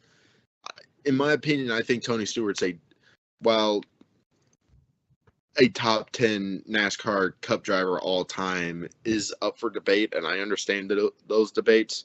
However, I'm one of those people that kind of just, I don't know, I give more grace to the modern day drivers rather than the old heads who were racing plumbers. I do think he is a top 10 Cup Series driver. There are debates about that. I understand those debates. I understand if you say no, that's 100% valid. But I think he's a top 10 race car driver, period, of all time. For greats, there's only a handful of drivers that I would consider one of the greatest in NASCAR still racing to this day. Obviously, I think Jimmy Johnson is one of the greatest to ever do it. Like I said, top 15. He's easily a top 3 driver in NASCAR history. At least. I'm not saying like that he is number 3. Well, I would have to like go back. I would have to like actually give a look and like actually dive into who I think and how I would rank them. But that's how I measure greats. And do I consider truck drivers in Xfinity, Nationwide, Busch, O'Reilly? I don't know. Did I miss one? Viagra Cup Series. There is. I don't know. Anyway, not. I kind of like. I think there are like Xfinity Series greatest and Truck Series greatest. I don't consider them NASCAR greatest, if that makes sense. That's kind of my take on it. There is a level, and I do respect those levels, like how I think there are college football greatest of all time. I think Johnny Manziel is one of the best college football players of all time, period. Now, he sucked complete. Oh, I can't say that. He sucked completely in the NFL and just flamed out quickly, but he's still in the college grades. Yeah, I agree. Like I said before, I agree with what Aiden said. I knew he was going to say Tony Stewart. Like, I just knew it. And I think we all did. We all kind of talked about it last week. Because, yeah, he's probably one of the greatest all-time racers, just in terms of motorsports, all-time great racer. And I think he's probably top 5 on that list, not just top 10. Just at how good he's been and everything he's done. He's won championships in pretty much everything he's done. It's just absurd. Now, when it comes to NASCAR as a whole, I think obviously you're going to have the 3. You know, you're going to have the King, you're going to have Dale Earnhardt, and you're going to have Jimmy Johnson. But I think the guy that you need to talk about, because he's probably the best talent we've ever seen, and I feel like he was just maybe the wrong era in terms of how you crown a champion, but I think it's Kyle Busch. I think Kyle Busch has got to be top 5 in that list, somewhere in there. Just as a talent, he's got the most wins in all of NASCAR's touring seasons, and it's just his talent and how good he was in his prime. There, he was unstoppable. He really was. Like, whether it was the trucks, Xfinity, you know, Riley, actually, my bad, or Cup, when he was on it, there's no one better than him. And he, like, even as just a person and who he was as a driver behind the wheel, he expected excellence, and he got everything he could out of the car. So it kind of sucked seeing what his career kind of, you know, ended up being towards the end. It just sucked seeing that, because when we were, I mean, the 3 of us, we were all around the same age. When we grew up watching him dominate on Sundays, as well as Jimmy Johnson. But if it wasn't Jimmy Johnson, it's a dang good chance that it was Kyle Busch. And so to say that I got to see 2 of the guys I put in the top 5 is pretty awesome. You got to throw Jeff Gordon in there as well. I guess you could say the same thing of, you know, when they changed it to the chase format rather than the Winston Cup, he would have a lot more championships under his belt there. There's so many guys that you could put in that list, but at the same time, there's only, like Aiden said, there's only 15 guys you could really say that were truly great in this sport, and we've got to see a lot of good ones. And but yeah, that's a great question. Like, I can't wait to hear what you got to say, Bunny, because you said you've been working on this for a couple weeks, and you have a whole spreadsheet full of stats. So I'm moving on to Zachary and Bunny. All right. So I'll leave Bunny last. Talk about this, considering it was his topic. What I define greatness as is ability to maintain a level of excellence through a very range amount of time. So in NASCAR, I feel as though that's 5 or more seasons of you being at the top level, and that's obviously when you rack up championships, rack up wins. And sure, I mean, let's be honest here, we all know it. There are some circumstance and luck involved in all these situations, because if you look at it, Richard Petty, when he was winning all his championships, like Aiden was saying, he wasn't really racing against the best competition possible. When, you know, Dale Earnhardt won some of his titles, I mean, his competitors just got derailed by certain things. And Jeff Gordon obviously won his titles back in the old format before they introduced the chase and before they introduced the playoff format and whatnot. But, you know, greatness will shine through no matter what. And you've mentioned how Tony Stewart is one of the greatest in terms of raw talent. I do agree with that 100%. He's mentioned it before, how he feels like the only driver, he looked like he's watched some of these races. He feels like the only driver that's better than him in terms of raw pace and raw talent level is Kyle Larson. But, you know, you are right, okay, with the trucks and the O'Reilly, Nationwide, Busch, whatever. They have their own respective greats in that series, because Ron Hornaday didn't make a name for himself in Cup. He made his name for himself in trucks. Same thing is going to go for Justin Allgaier, because most of his wins, obviously, in the top 3 series, or just in that series alone, is just made a question for himself whether he belongs in the Hall of Fame or not because of what he's been able to do. You know, there are exceptions to what I said when I said about like 5 or more seasons. Some guys go long. You see that with Ricky Rudd. You see that with the Labanis. That could hurt somebody, because honestly, I feel like it hurt Richard Petty as well when he did that, because his last win came in '84. He drove for 8 more years before he called it quits, and he did that because he just didn't want to stop racing. But that's going to affect some of the way you look at it, and I don't think championships really dictate at all. I really don't. I mean, of course, Jimmy Johnson, Richard Petty, and Dale Earnhardt make up a good bulk of NASCAR history. You got to have him up there on the list. But when you get down to the guys like Tony Stewart, get down to guys like Darrell Waltrip, hell, if you get down to even a guy like Kevin Harvick, who was dominating with Kyle Busch there for the 2010s, he only won one title. So it really depends on how you weigh the championships as well, because they've changed the format so many times.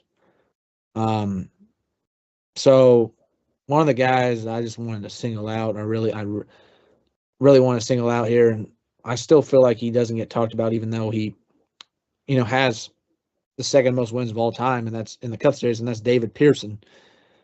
And,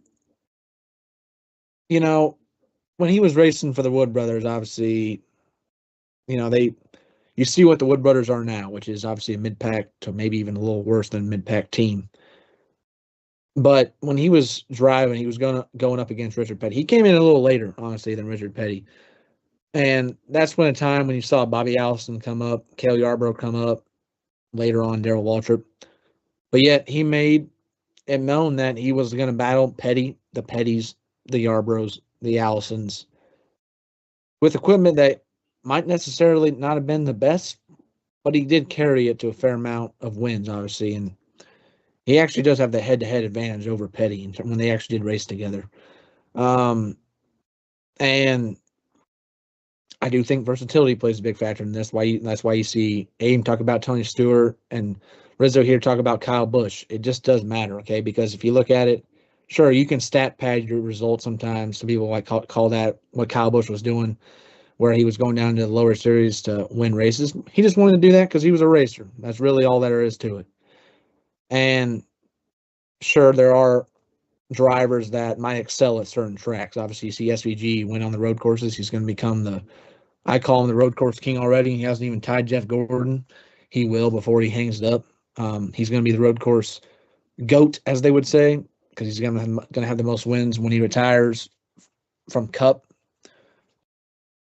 And then you have some certain drivers that are good at super speedways. You have certain drivers that just excel on short tracks, whatever.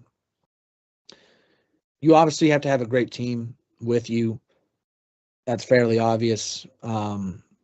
But, greatness, it's a loaded question. But, if you watch and observe and study these type of things, and you go deep into it, I believe you can tell who are the best and who are good, because there is a difference. Okay, there are good drivers and then there's legendary drivers. That's how it goes. And I feel if we did have more time, we probably could rank who we would have at the top 10, maybe top 15 of NASCAR drivers of all time. But it's a good topic, a good question to ask, and I'm glad that yeah came up with this, because it is definitely something you got to think about for sure. Where all this originated from was a debate about, is Kyle Larson great? So I'm going to give you some names based on this. We can open up the mics. Good, great, bad. Okay? Just this is across all three series. Here you go. I'm going to start off with Larson, since that's where this originated from. Good, great, bad. I say great. I say great. I mean, he's got 2 championships. I think he could get up to about 50 wins. Yeah, not to mention, like I mentioned, like peak. I mean, he was so dominant this 2021 season, and not to mention, like 2021 wasn't his only good season. Like as much crap as we gave him last year, he was still good last year. He was good in 2022. He had a really good 2017 season as well with Chip Ganassi. You got to think about that. He dragged a terrible Chip Ganassi team. I shouldn't say terrible. That Chip Ganassi team wasn't bad. Jamie McMurray was like top 5 in points for half the season that year. Not that great Chip Ganassi team, I'd say. Yeah, if he was somewhere else to start his career, I mean, he probably has 10, 20 more wins. I would say he had around 53, honestly, if he was on a different team. Well, okay, maybe 53 is pushing. Maybe like around like Tony Stewart levels. Maybe like around like 49. I don't know who's saying bad, unless you're just like a Larson hater. I don't know how you cannot, unless your only two experiences, I guess, were of him running the Indy 500, and then, yeah, maybe. But no, he's a great driver. His two championships, obviously, 2021 comes to mind first, obviously, because it was the most dominant season, one of the most dominant seasons of all time. It stands there with Truex in 2017. It stands there with Gordon in 97. I mean, and then even last year, I mean, sure, the way the format played in, you would want to see Denny Hamlin probably win that championship. But if it was a different format, he didn't even earn the most points. You know who did? Kyle Larson. So, and he's doing it again. He's doing it again this year where he's not won. But I feel like he is, even though Chase Elliott has 2 wins, I feel like recently he's been taking that top Chevy driver, as he should, because he's just that great. So, yeah, he's a great driver. Okay. All right. I'm putting him in the good category. I can't say that he's went to greatness yet. Don't get me wrong. Phenomenal driver in anything that he gets in. I don't know that I can consider him great yet. All right. This one kind of falls into where Aiden was talking. What about a Carl Edwards? He's good. He's not great. Good. Yeah, he's good. Okay. Because that's the tough one. I would say he probably had 2 dominant seasons, but my issue with that is 08 and 2011. He got beat by 2 greatest, in my opinion. He got beat by 2 greats, but I mean, he doesn't really have a championship to show for. And I kind of gonna dock some points because he had some rough seasons in there. Like 09 was a bad season. 06 was a terrible season. 2015 was a bad season. Like he had some really bad seasons in there with good equipment. And really outside of 08 and 11, he wasn't really dominant. He had a good 2005 season. I wouldn't say great 2005 season, but yeah, I think it's just that he had 2 like kind of dominant seasons where he didn't win the championship. And that's it. I just say that's in good category. He's in the good category for me. His 2 best seasons just happen to coincide against 2 legends, 2 greats. And sure, I mean, you are right. He has some very rough seasons in there, and some of his best seasons obviously is where he could stack wins. I feel like I think he had a 7-win season at one point. That just happens. That comes. He had 8 wins. Yeah, 8 wins. That's what I'm thinking about. 8 wins in 08. Yeah, that's what I'm thinking about, and it's unfortunate. Again, like what I talk about, when circumstances play out, sometimes a driver gets the bad end of the stick. He unfortunately got the bad end of the stick. But it doesn't make him terrible, obviously. I think he's a good driver. Are you going to say he's bad? Keselowski. Oh, okay. Oh, go ahead.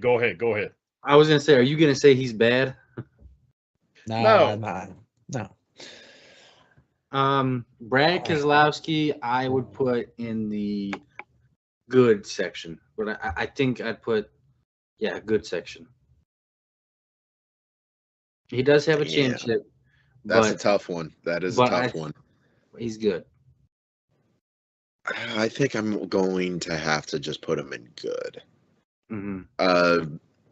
Yeah, he has a 2012 championship. And I think he didn't really dominate the season. Like he was kind of just like one of the guys. You can go an entire Cup Series and not have a dominant driver. And I think that was the case in 2012. I think Brad Keselowski obviously led the points. Jimmy Johnson led the points. Dale Jr. led the points. Tony Stewart led the points. Clint Boyer led the points. So like several drivers led the points that season. Brad Keselowski kind of just was consistent, stayed up top. I don't consider 2012 a dominant season. In my opinion, his 2014 season was probably a better season than the 2012 season. The 2014 season, I think, was probably his one actual dominant season. But after 2014, he kind of went the Kurt Busch route. Kind of became a one-win kind of year driver. More like 2016, he had multiple wins. I will say that 2016 and 2018, he had multiple wins. But even those 2 years, he wasn't dominant in 2016. He wasn't dominant in 2018. In 2018, he won 3 races in a row completely out of nowhere. No one expected. And then he immediately fizzled out. And then not to mention, like, he hasn't been at his peak. Like, he hasn't been super phenomenal at RFK. He's been a mid-pack driver at RFK. Some of that's not his fault, though, with all honesty. But, I mean, you're kind of getting outran by Chris Buescher, bud. And it's starting to be outran by Ryan Preece as well. So, like, good. I'll put him in good because he does come up clutch. He does have wins. He does have a championship, but not greats. Is your definition of bad here where these are the lowest of the low of whoever the drivers you have for us? Is that what that is? Or is bad just bad? Bad's just bad. Okay. I can't really say that. So I'll say he's just I feel like this is the weakest guy so far, really. He has more wins than Edwards, but if Edwards would have continued racing when Joe gets racing, I feel like Edwards would have like the same amount of wins, if not a little more than him. So I'd say he's just crossed the threshold of good. He's a guy that, you know, the guy he did beat was Jimmy Johnson. So that gives him a fair amount of points. And this was prime Jimmy Johnson, obviously. So that helps him. He doesn't have a Daytona 500, and Edwards doesn't either. But, you know, he has crown jewel wins. He has a legacy that will extend beyond his driving days because he still is technically a owner of RFK. That's another thing, too, is how I measure this is I didn't say it back in the beginning, but I said, like, what's your impact on motorsports? Did you completely go away, or did you stay around and do something? That does matter a little bit to me. I'm gonna politely disagree with you on there because is Justin Marks like really considered a Cup Series great? Well, no, like I mean, like driver. This goes with your driver stats and afterwards a little bit. But I would say he's just crossed the threshold of good, and I think he's fine with that. So yeah.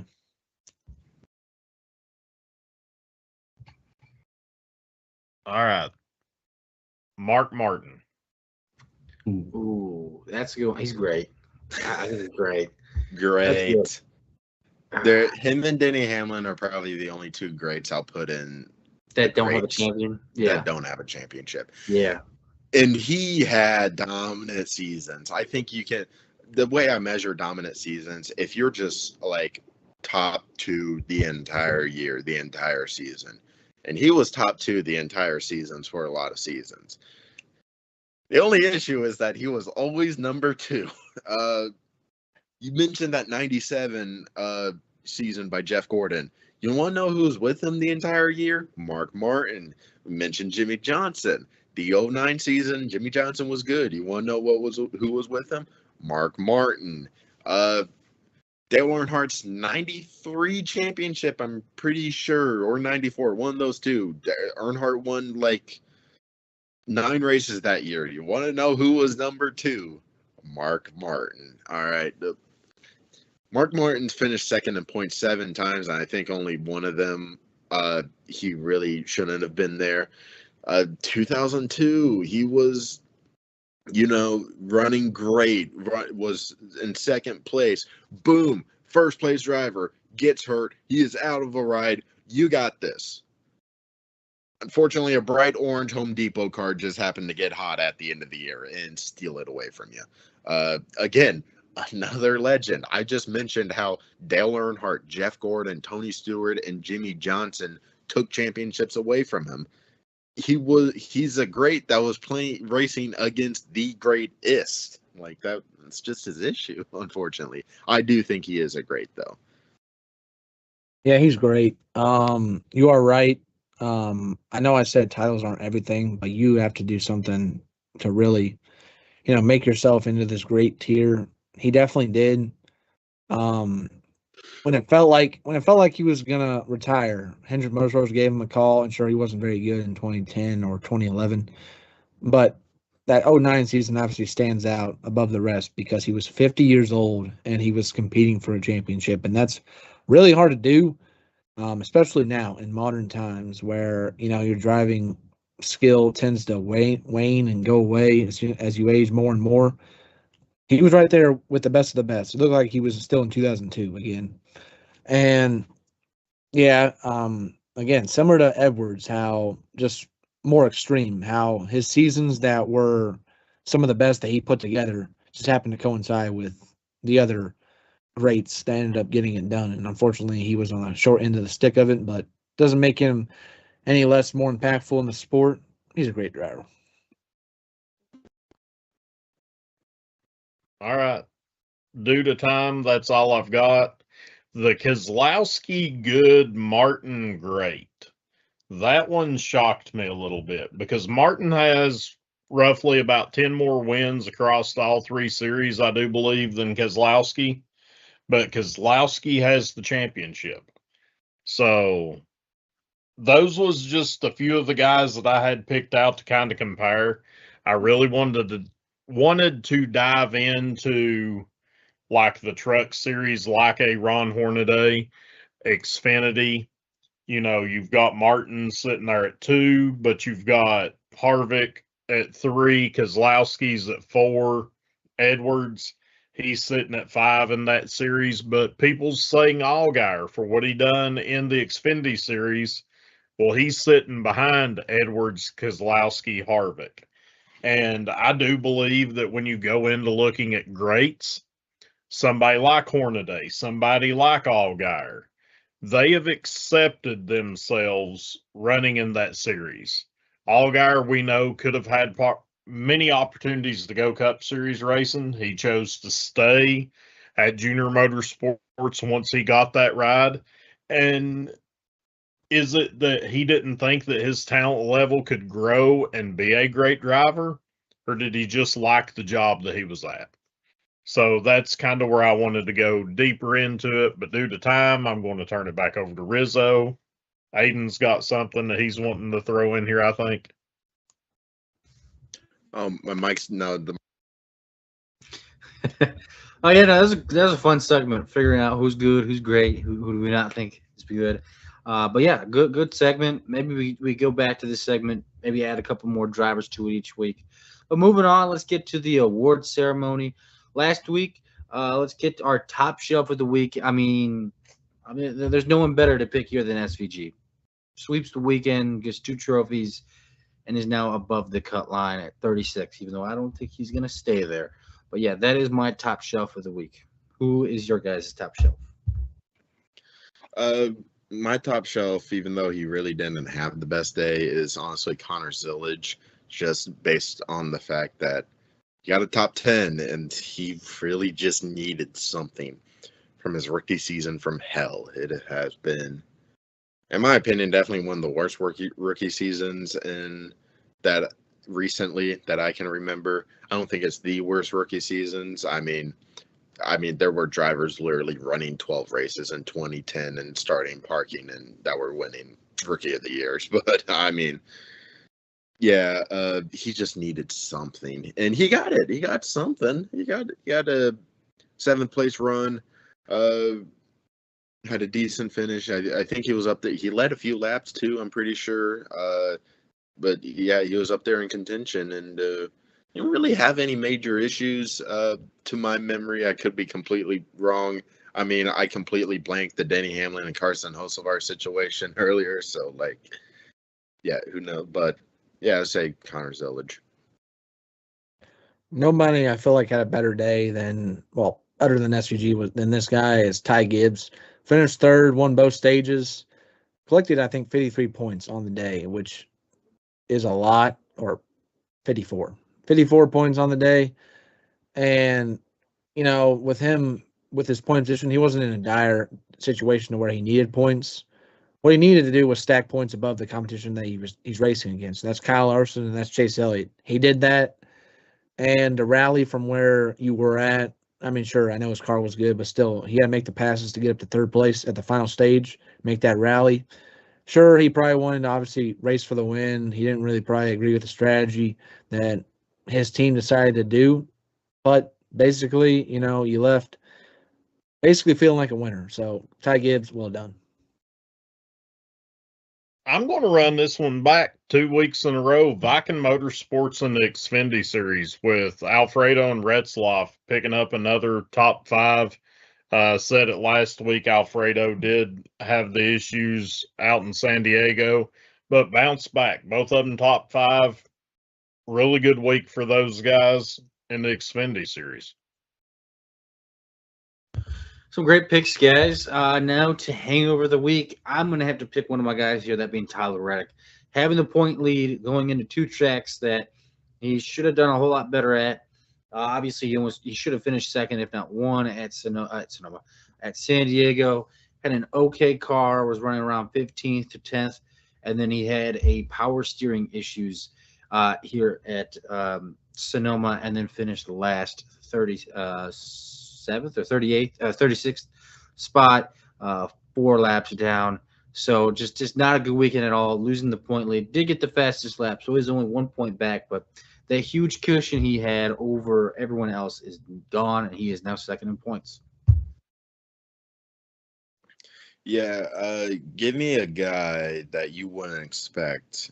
He had the opportunity to do the funniest thing ever because of how badly the other guy ran. Give me Ty Dillon. Because, we could have had 2 years in a row where Denny Hamlin gets eliminated round 1 in the in-season challenge, and he was right there for the taking. He ended up finishing 26th. Unfortunately, you can't have any hope when it comes to Ty Dillon. So wasn't able to do it. Finished 35th. Just an overall bad weekend for him. Got eliminated in the bracket, unfortunately. Denny Hamlin moves on, and we lost out on what could have been the funniest thing ever this season. All right, this guy didn't finish all that terrible, but I had higher expectations for him.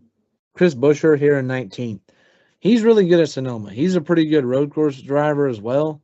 He was back there in 23rd all day long. I was really shocked by that. I don't know if RFK was trying to switch around the resources a bit to help Priest and Keselowski get more points, because Keselowski finished 15th and Priest was up here in 8th. But Chris Buescher usually is their stalwart driver, but this past weekend was not very good for that 17 group.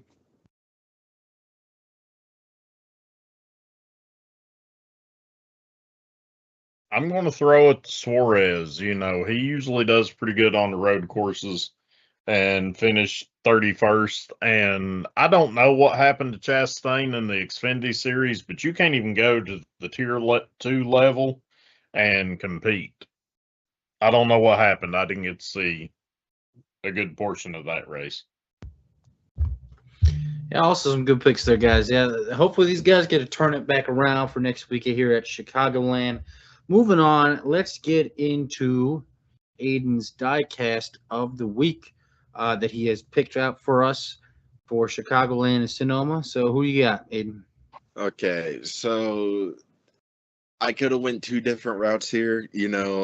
Could have picked the car that meant a lot to Chicagoland. I could have picked the car that meant a lot for the 4th of July weekend, because this is the 4th of July weekend. It's America's 250th, and it's time to celebrate, honestly. I went that route today. I think this car, I should specify, this paint scheme, in my opinion, came from the greatest moment. There are fireworks going on outside. Anyways, I think this came from the greatest moment in NASCAR history. I wasn't alive to see it, but man, I wish I was alive to see this very moment happen. My grandpa remembers this race.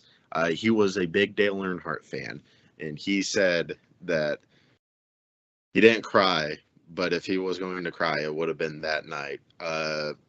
It's Dale Jr.'s late model car that has the 2001 Pepsi 400 paint scheme. So we are back to the 164s, but it's an overall awesome paint scheme, and like what this car means to just NASCAR as a whole is unbelievable. Like I said, I think this came from the greatest moment in the sport's history, and I think it's going to be very hard to ever top that, honestly. Yeah, that's my diecast of the week. You want to know how good this car is? I am keeping it on the stand. I have never done that before. Every single car that came with the stand immediately got snipped off, except for this one.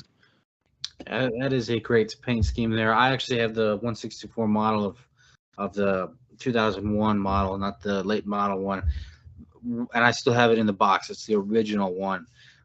So I still have that one. Fantastic paint scheme, and definitely one of the best moments in NASCAR. Now moving on, let's get to our picks and predictions for Chicagoland. Starting it off, let's go with how we finished last week. All right, so Zachary got his first win of the season with SVG. I finished second with Connor Zillage. Y'all see the background. I'm sorry I had to interrupt. Y'all see the background. Y'all see it. All right, congratulations. You had the most obvious win ever. Good job. Let's see here. Rizzo third with McDowell, and Aiden finished fourth with Allmendinger. Wait, what? Is that right? Hold on.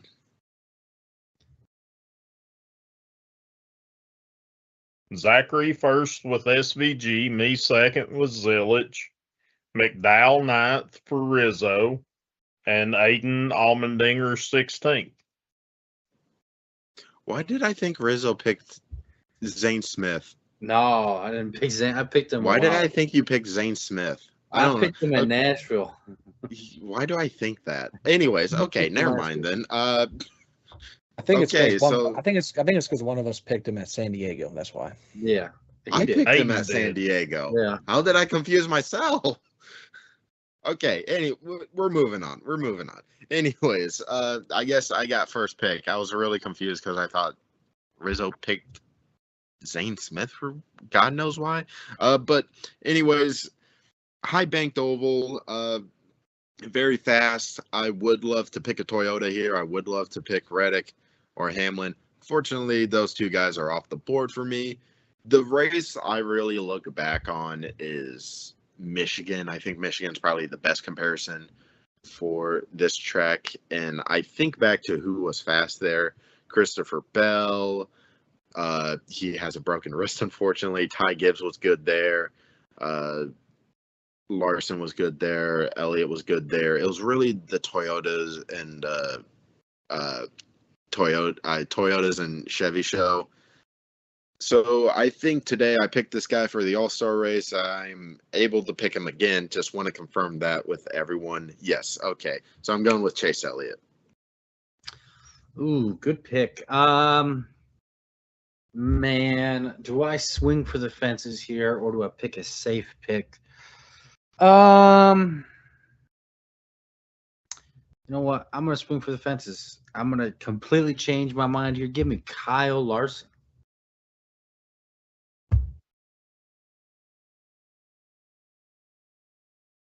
I am going with the Toyota. Give me Corey Heim. Ooh, great pick. Great pick. Zachary, who you got? Yeah, so I don't typically get to do this often, honestly. It's the first time I get to pick last.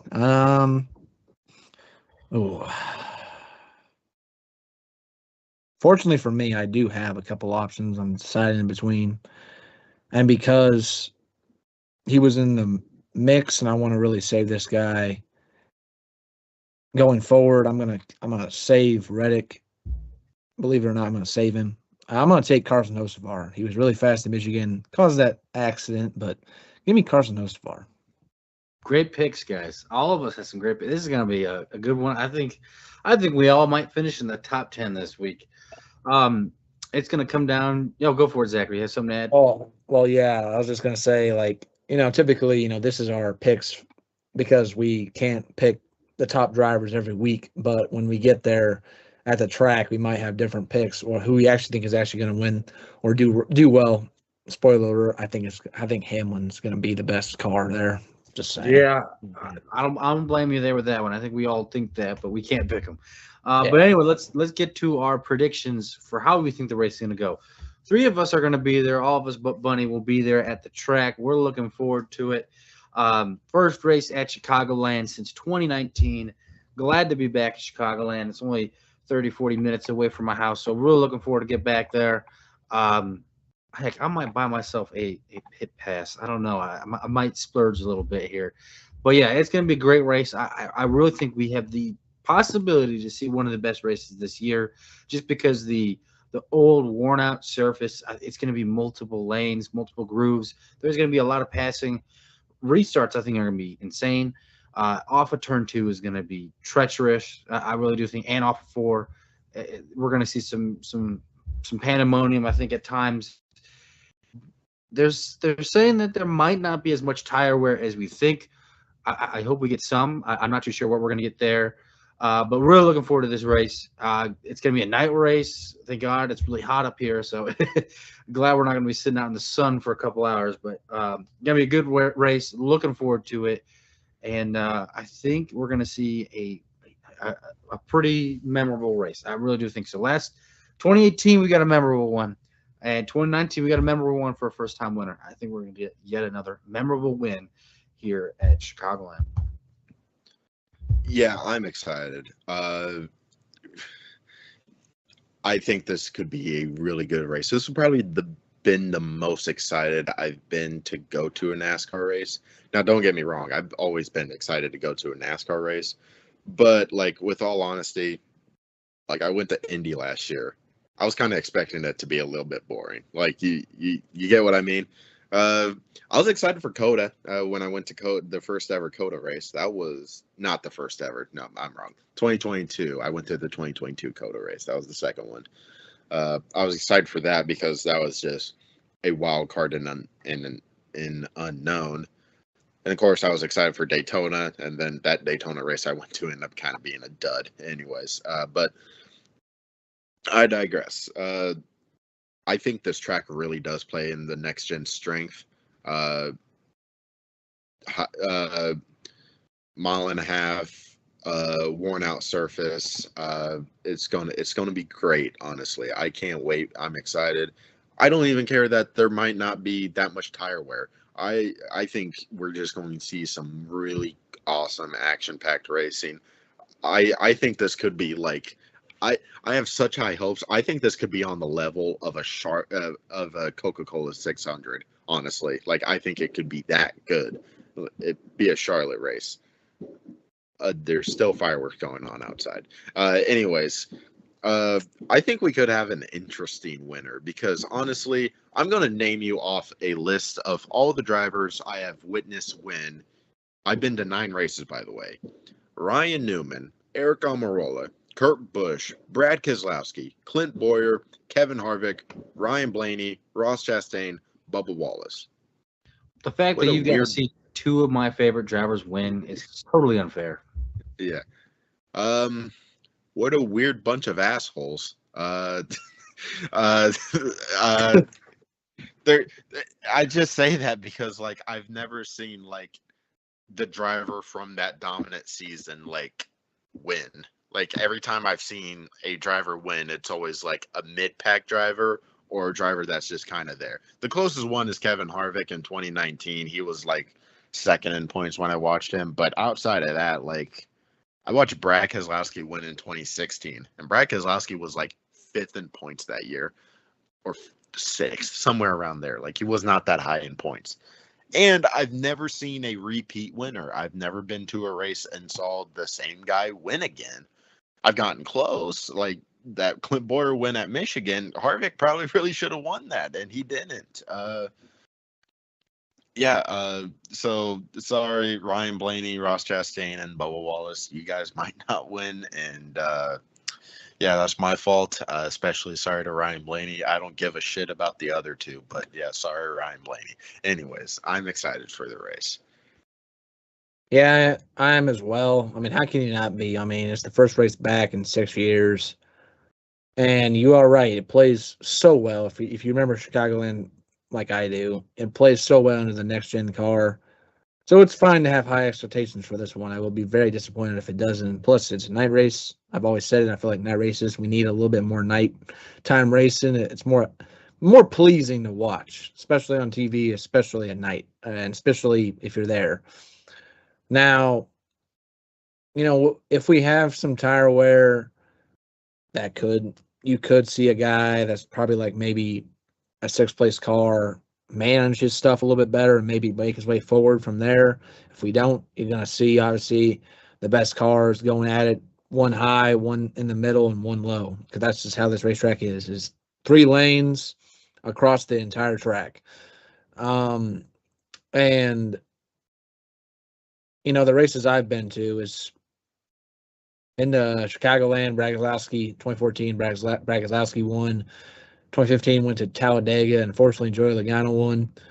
I hate that race, God. And then I went to the Roval in 21. Larson won. Went to Gateway. Saw Kyle Busch's last win.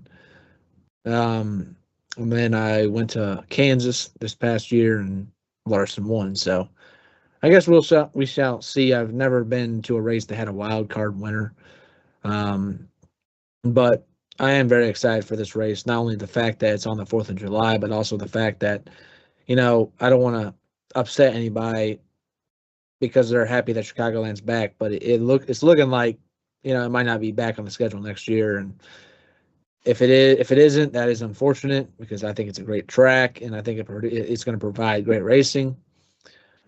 And not only top of that, you got this track and you got Echo Park, aka Atlanta. I'm calling it Atlanta always. I just had to say that because that's the NASCAR name is Echo Park. But you got this and you got Atlanta the next 2 weeks. Some great racing is ahead, I will say. So looking forward to it. I will say this: definitely going to a race and having a wild card winner. After I can confidently say like I've seen 5 wild card winners. It's a weird feeling around the track. I'm not gonna lie. It's just like, wait, we really just saw a Clint Boyer win. Wait, really? Like we actually just saw that? Like it is a strange feeling seeing a wild card winner. Try Elliott Sadler in the Wood Brothers car. Yeah. Damn, you're old. That was like in 2001. I was waiting for that. I was waiting for that. Bro, you went to a NASCAR race that still had the Twin Towers standing in New York. Like, what the hell? Gosh. Yeah. Hell, I went to a race during the Clinton era. Yeah, we'll throw it way back. All right. So I do think that this is going to be a pretty solid race. I think this Gen car will put on a good race.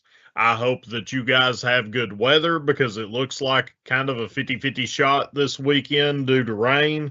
I don't know. I just Googled it, so I knew that aspect. I'm the only one that's not in the general area, but I'm excited for it. I always liked Chicagoland. I think it's a solid track and can put on good racing.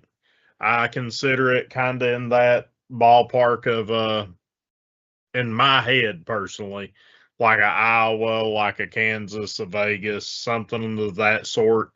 But I'm excited for it. And I think that Zachary, you saying that it could only be on the table for 1 year, I think this weekend will determine that. And it was brought up on DBC, one of the biggest questions. Do they have Chicagoland or do they try the street course again? Personally, I think you need to move the street course and keep that Chicagoland date because we do need a track in that era. Yeah, I hope we keep Chicagoland. Yeah, definitely fond of the track. You know, it's quote my home track, I guess you could say. But yeah, I'm really looking forward to this weekend. But anyway, let's move on to our last topic of the show, that being Zachary's guess the driver. It's an old head, and it's what I gave as the hint. It's an old guy, and that's basically all I could give. I mean, he was around when he was driving. I'll just say that. So started off. This driver was Zachary, that born makes no sense whatsoever. He was around when he was driving. like he was like around for a long time. Oh, okay, there we go. So my bad. I thought he was saying, "Oh, Mike's old ass. He was around when this fucker was driving." That's what Aiden would have said. Yeah, I was saying Aiden would say that. I would have said that. If I was in charge of the segment, I would say that. Yeah. This driver was born in Roanoke, Virginia, on his family farm. He's also like one of 13 total children that his parents had, which is a lot. His early years were spent around that farm working before he fully transitioned to stock car racing because he grew tired of farm work. This driver began in the Cup field, but not as a driver. He started as a mechanic for one of the teams that was running already. Guess immediately. Ned Jared. No. Okay. The team that he worked on for actually ended up winning the 1960 National Championship.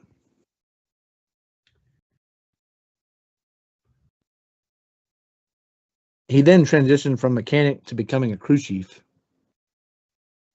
It was here that he won 26 races as a crew chief and actually won a national championship as well.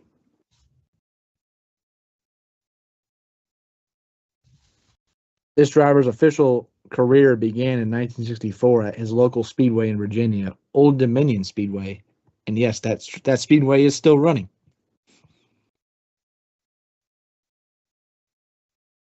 Because he could not qualify for Rookie of the Year awards the following year, which is technically his second season because he didn't drive full time the previous year, was spent where he finished second in the points and won Rookie of the Year.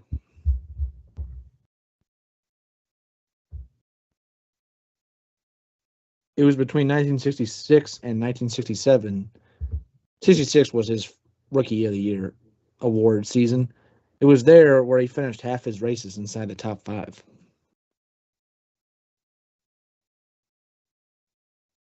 However, this driver spent 30 years between Cup, O'Reilly, and Truck,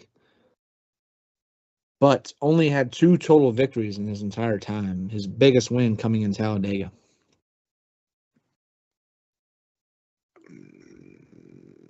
You know, a while ago, I was going to guess a driver, and then that driver's definitely not this driver. It was fine. His final race happened in 2011. It was a truck race. I don't remember the track, but that was his last official race in the NASCAR Top 3 Series. Before, it was actually after his Cup career ended, that he carried on as a car owner until he would pass away. Morgan, no, not. Carl Long. No, he's still kicking. Oh, he is? Okay. Yeah, this is a good one. You know, this is not a guess, but before you got into the crew chief, I was gonna guess Buddy Baker. Yeah. But then you got in the crew chief. I'm like, no. Yeah, no. Not a guess. Almost guessed Jimmy Spencer. Okay. I know. Was he ever a car owner? Yes. Bill Davis? No. Oh gosh. You had a team. Was it a Cup team since 2011, or was it? No, it was not a Cup team. It was an ARCA team. Oh, damn. Okay. Any more hints? Everything. And his last race was in 2011. Yes. In what series?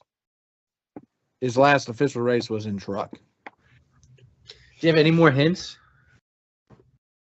Unfortunately, I do not. Oh gosh. Any numbers? I can get that. I can get that for you. Hold on. Dang, Zachary going hard again, man. All right. Longevity wise, I was. He's best. He drove several numbers, those being the 48, the 58, the 49, and the 71.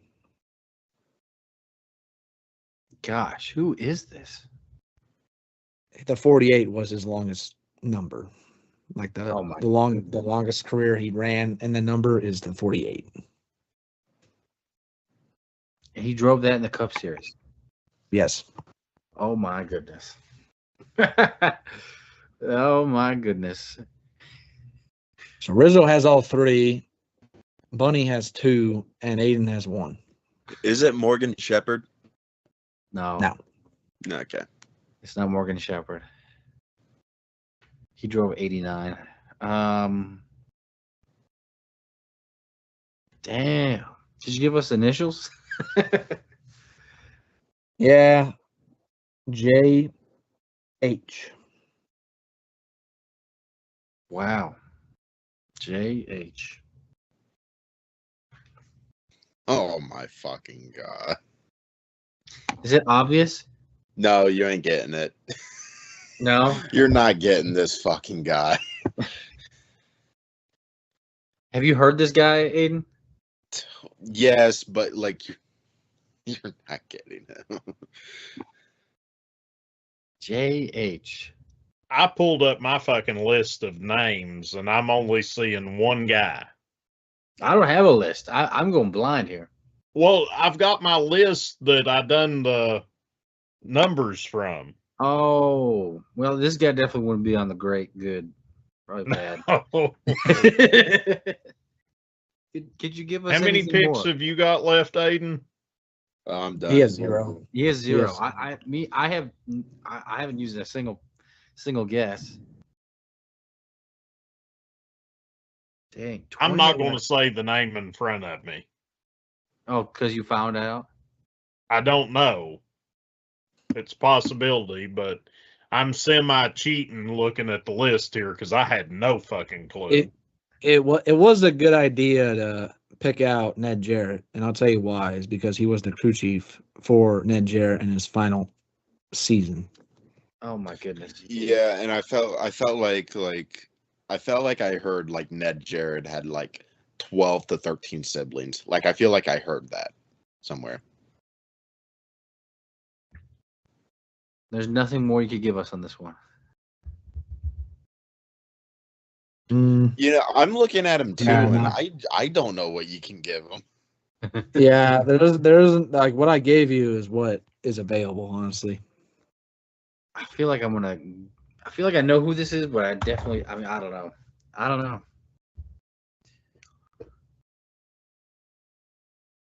Is his last name Hamilton by chance? Mm-mm. No, I got no chance. Bunny, if you want to say your guess, even though you cheated, if you will, go for it.